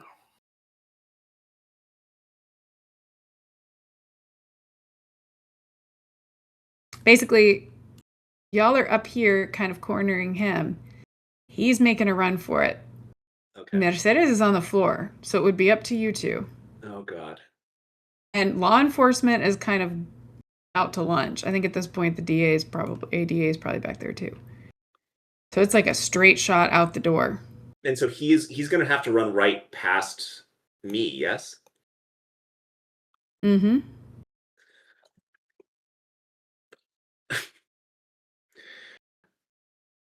I think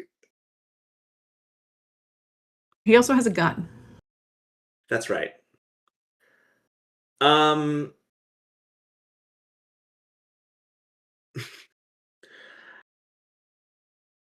I think now might be a good moment for me to narrate my Crown of the Queen. Okay, do it. I think there's a flashback here to a time when Rosa was an imperfect sister or daughter. It kind of opens it's that fade to sepia kind of thing that happens. And we're back in the old country, very clearly not New England. There's like palm trees, the ocean in the background, mountains. And a much younger Rosa, she's probably in late high school, is leaning up against a car, kind of with a couple of her girlfriends and looking a couple of guys up and down as they walk by and kind of giggling. And then the scene shifts to Rosa and these friends and the two guys sitting at a table in some seedy bar playing cards. And clearly gambling as there's a big pile of currency in the middle of the table. Scene shifts again to Rosa now in some sort of underground room, maybe a little older, like a year or two, dealing now to a bunch of people playing cards. And it's at that moment that we hear kind of like tinnily in the distance, like some sort of alarm ringing. And uniformed police officers burst in to this gambling den, and everybody starts running and going crazy. Rosa tries to get out, but is caught by one of the police officers. Scene shifts again to a jail. The plaster's kind of crumbling, and a man who's very well dressed, with his back to the camera, is talking to a police officer. And you see some money kind of slides across the top of the desk. The police officer grabs it and goes to release Rosa from the jail cell. And so we cut back to the present, where Rosa is thinking back to those times when she ran with a rough crowd. And very subtly and very carefully, so as not to arouse any suspicions, she's just going to stick her leg out and try and trip him as he runs by. Okay, so that he falls flat on your his face. night move. So what's the worst that can happen? Worst that can happen is that he shoots me. Okay, worse than that, he shoots Ruby Lee. That's the loose friends. Oh man, Cherry Poker Night's getting dark, man. So you can choose to back down, or you can go through that. You'd be rolling with vitality. So it's a flat roll. I don't know, Dakota. How do you feel about this? Go for it. Oh my god! It's your character. You could always take another crown. Yeah, sure. If you didn't do anything, Ruby Lee was going to try to throw a bottle of Hennessy This at is him. the So second go for it. mystery. All right, let's see. Number 2, bottle of Hennessy. It's a 9. Okay. 6 plus 3. Do I want to? Okay, yeah, narrate it, and then I'll decide if I want to take another crown. Oh my god. I really don't ever want to gamble with y'all. That's what I'm learning. That's what I'm learning right now. I mean, anyway. So you stick out your foot. He's gonna trip over you, fall flat on his face, and give you time to kind of hop on his back and wrestle him down. I just grabbed the gun. Yeah, but you do really mess up your ankle on the way down. You're going to twist your ankle pretty hard. I'll take that.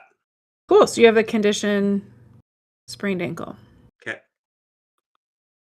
And yeah, so you've managed to get both culprits. Law enforcement, kind of lazily, frankly, finishes what they're doing with the other, like the murder they did not prevent. Will come out, the ADA looking still arms crossed, but this time a bit impressed and be like, I see you took my advice to heart this time and got both of them. We get things done. What can I say?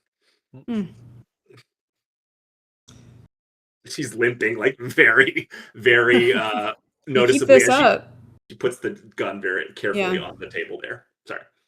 You keep this up, and maybe Brindlewood Bay won't have to change with the times after all.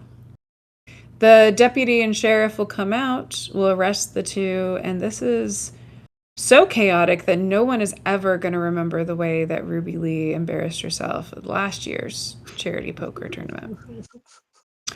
Hennessy's back on the menu.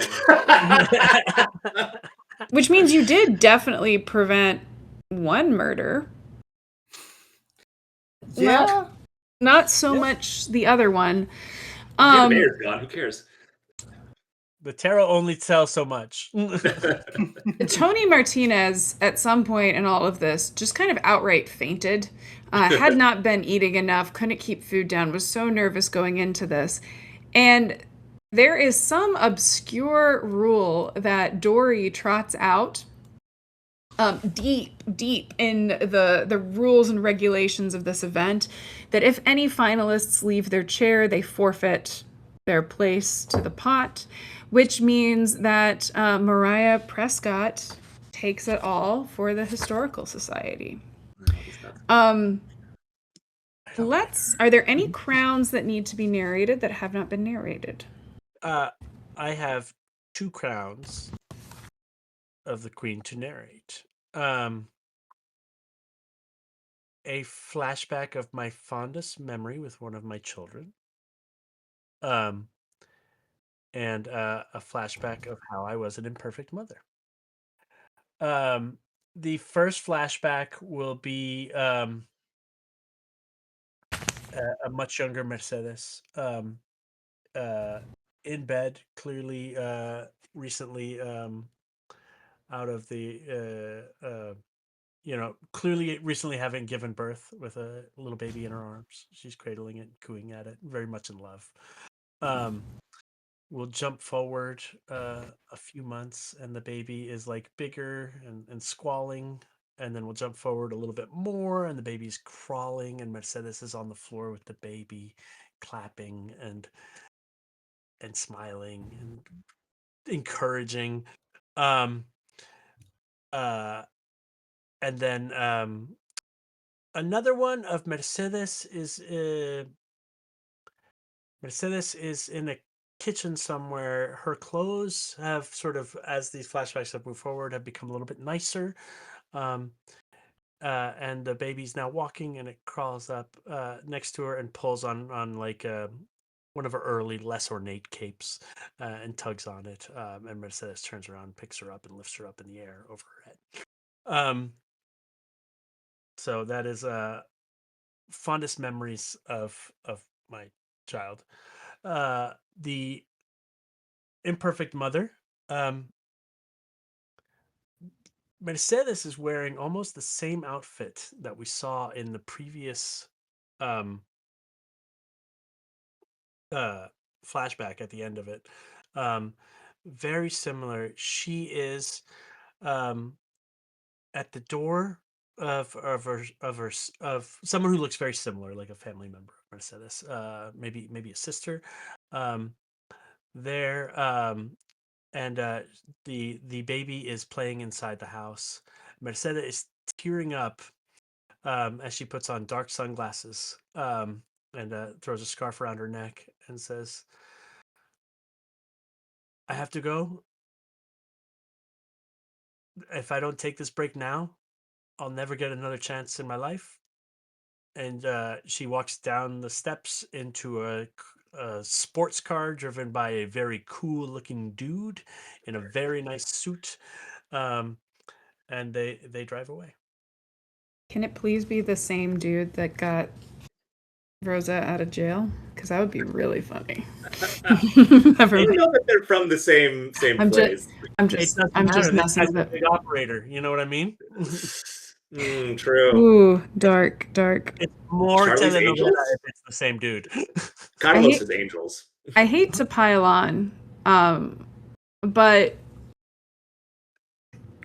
it's a little rough. Y'all are a little beaten up, shaken up from tonight.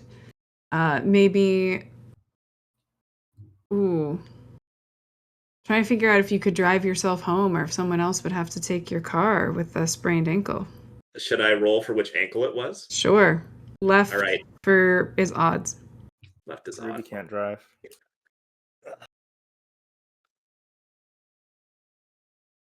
3. So I can drive myself home. Yep. In Sombra Fax, the blue Volvo station wagon. Yeah, so you're driving folks home. The first place that you get to is Mercedes. And you and Ruby Lee are waiting, kind of craning your neck a bit, seeing if she can unlock the door and get in there. I mean, it's a rough night. You're beaten up. Your necklace was broken. The beads went everywhere. You just kind of left them at that point, right? It's been a night.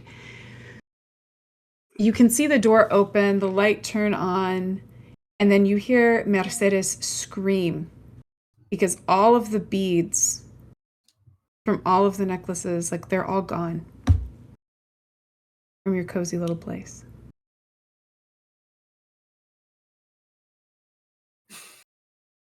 And we'll end it there. I will remind y'all for next time, the only way to clear conditions is to do cozy activities, so you may want to think about that in the future, because y'all are carrying a lot of conditions, and if you have too many conditions, you have to start putting, it forces you to put on crowns in place of conditions, and y'all have been putting on crowns. Real quick, did any of you answer yes to any of your end of session questions? You all solved a mystery, so you all got one. Mystery.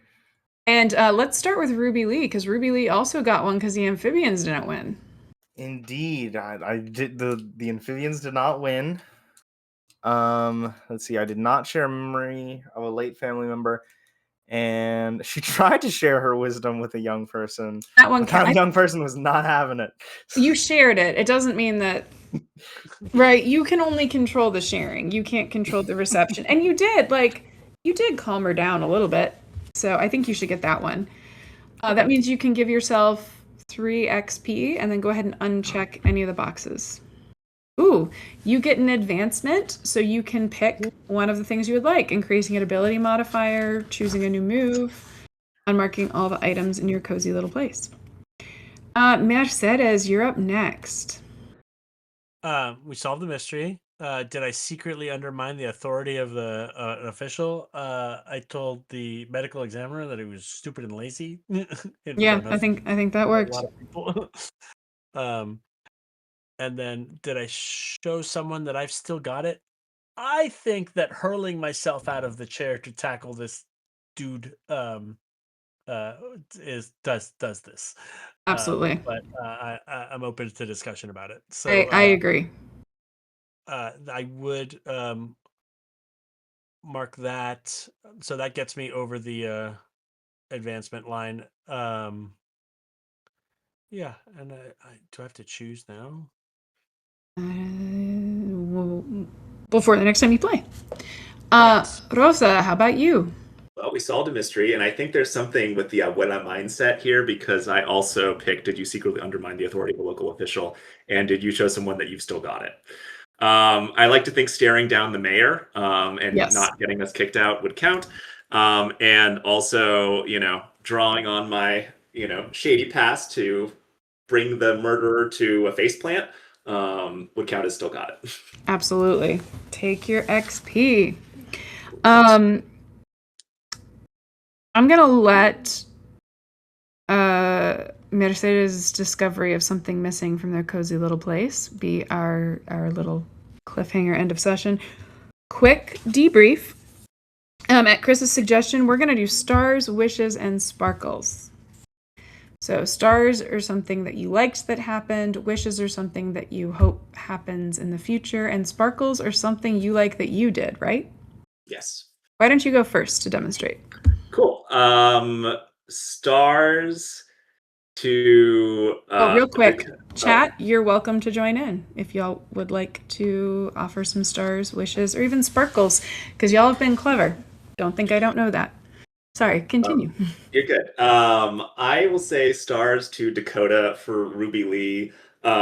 In just every interaction that she has, I'm just thrilled by like how much you embody that character. It's so good. Also just like because I'm a black skinned woman is forever will live forever in my head rent free. And yeah, also let's see. Wishes that I get to play with y'all again because this is very fun. And yeah, it was a good time. Let's see. Sparkles. I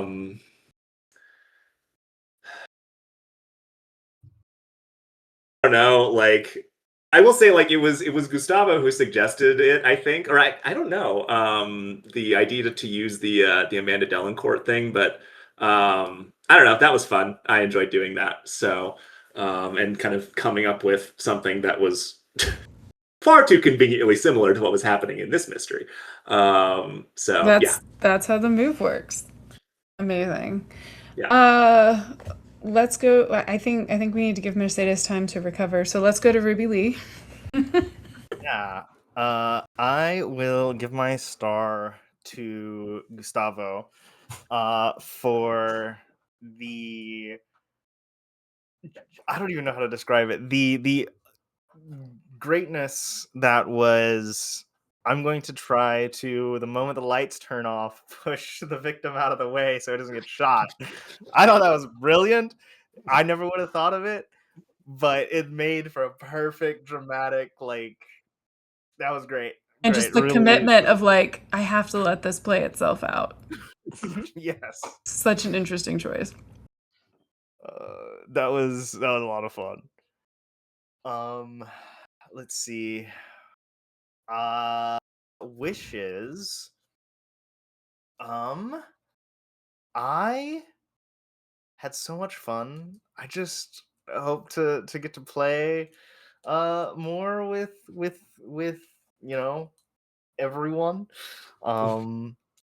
And yeah, more I'm excited to see where the void mystery goes as well. Let's see. And then Sparkle. Sparkle for me would be, let's see. I think just commitment to the bit of the drinking. I It opened up had a the lot idea at the start of the session, the start of last session, and I was like, well, let's keep it going.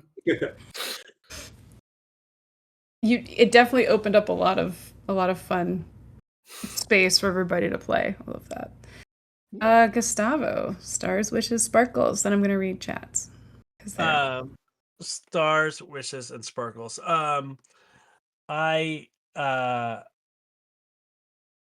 Stars. I really I really enjoyed Chris's work work on trying to get to the bottom of these mysteries with just a real sense of purpose. Like coming after the mayor, like really doing the legwork on the detective work throughout the whole time. Wishes is I want to hear Ruby Lee say, "Oh shit," every time I see Ruby Lee, because that was just really really good. And Sparkles, I really do like dogging these town officials. They're just so ripe for it. So I think somebody's got to be riding these people harder, holding them up to standards. I'm not angry. I'm just disappointed. Um, so I think that was for me. Yeah. I love that. Okay, so some from chat. Stars for Ruby Lee's "Oh shit," and Chris and Gustavo's "I've been betrayed by my family" conversation. Stars for diving for crowns without hesitation. Stars for aggressively undermining the entire population of Brindlewood law enforcement. Stars to me for the second ramp setup. And another star for Dakota's creepy Jack card hot chocolate moment. Oh, I can't believe that was the same session. Like that was. That happened today. That happened earlier can't wait today. to figure out how that fits into the Void mystery. That was also that felt really dirty, Dakota. Yeah. I just want you to be proud of how dirty that felt in the moment. Thank So you. icky. It might have changed the Void mystery pending a review of Lines and Veils. Just kidding. Yeah, okay. Oh, also stars to Elizabeth for Nude Girl. Oh yeah. Nude Girl was great. God, it's really hard to narrow down stars.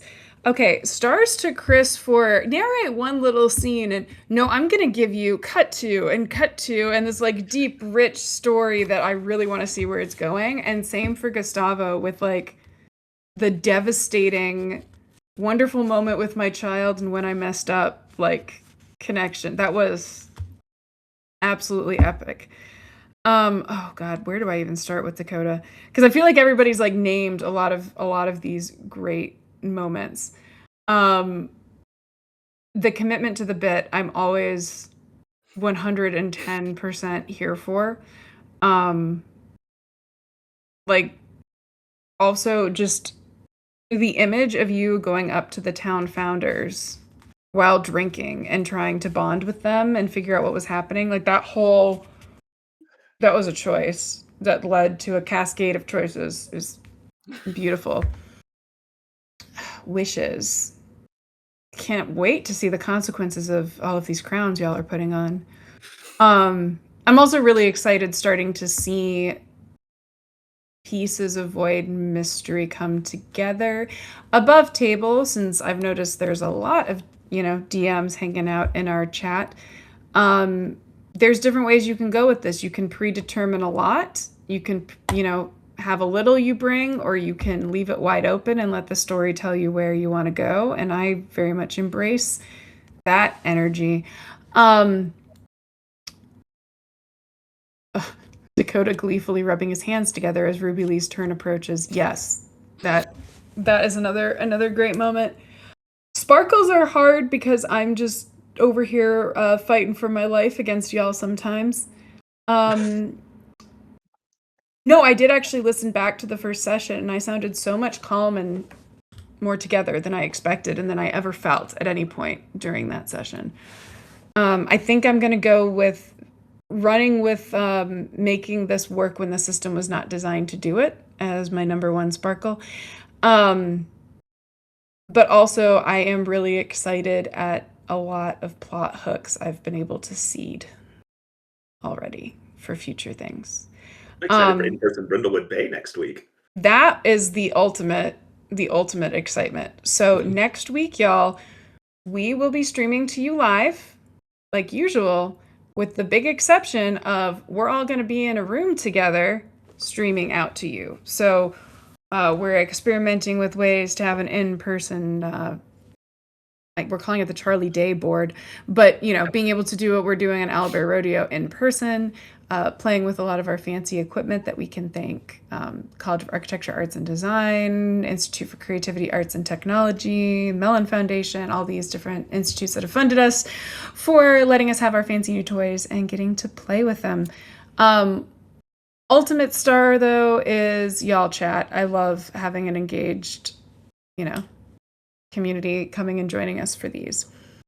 So yeah, we'll see you next Thursday with an all filmed in person Brindlewood Bay brought to y'all live on Twitch.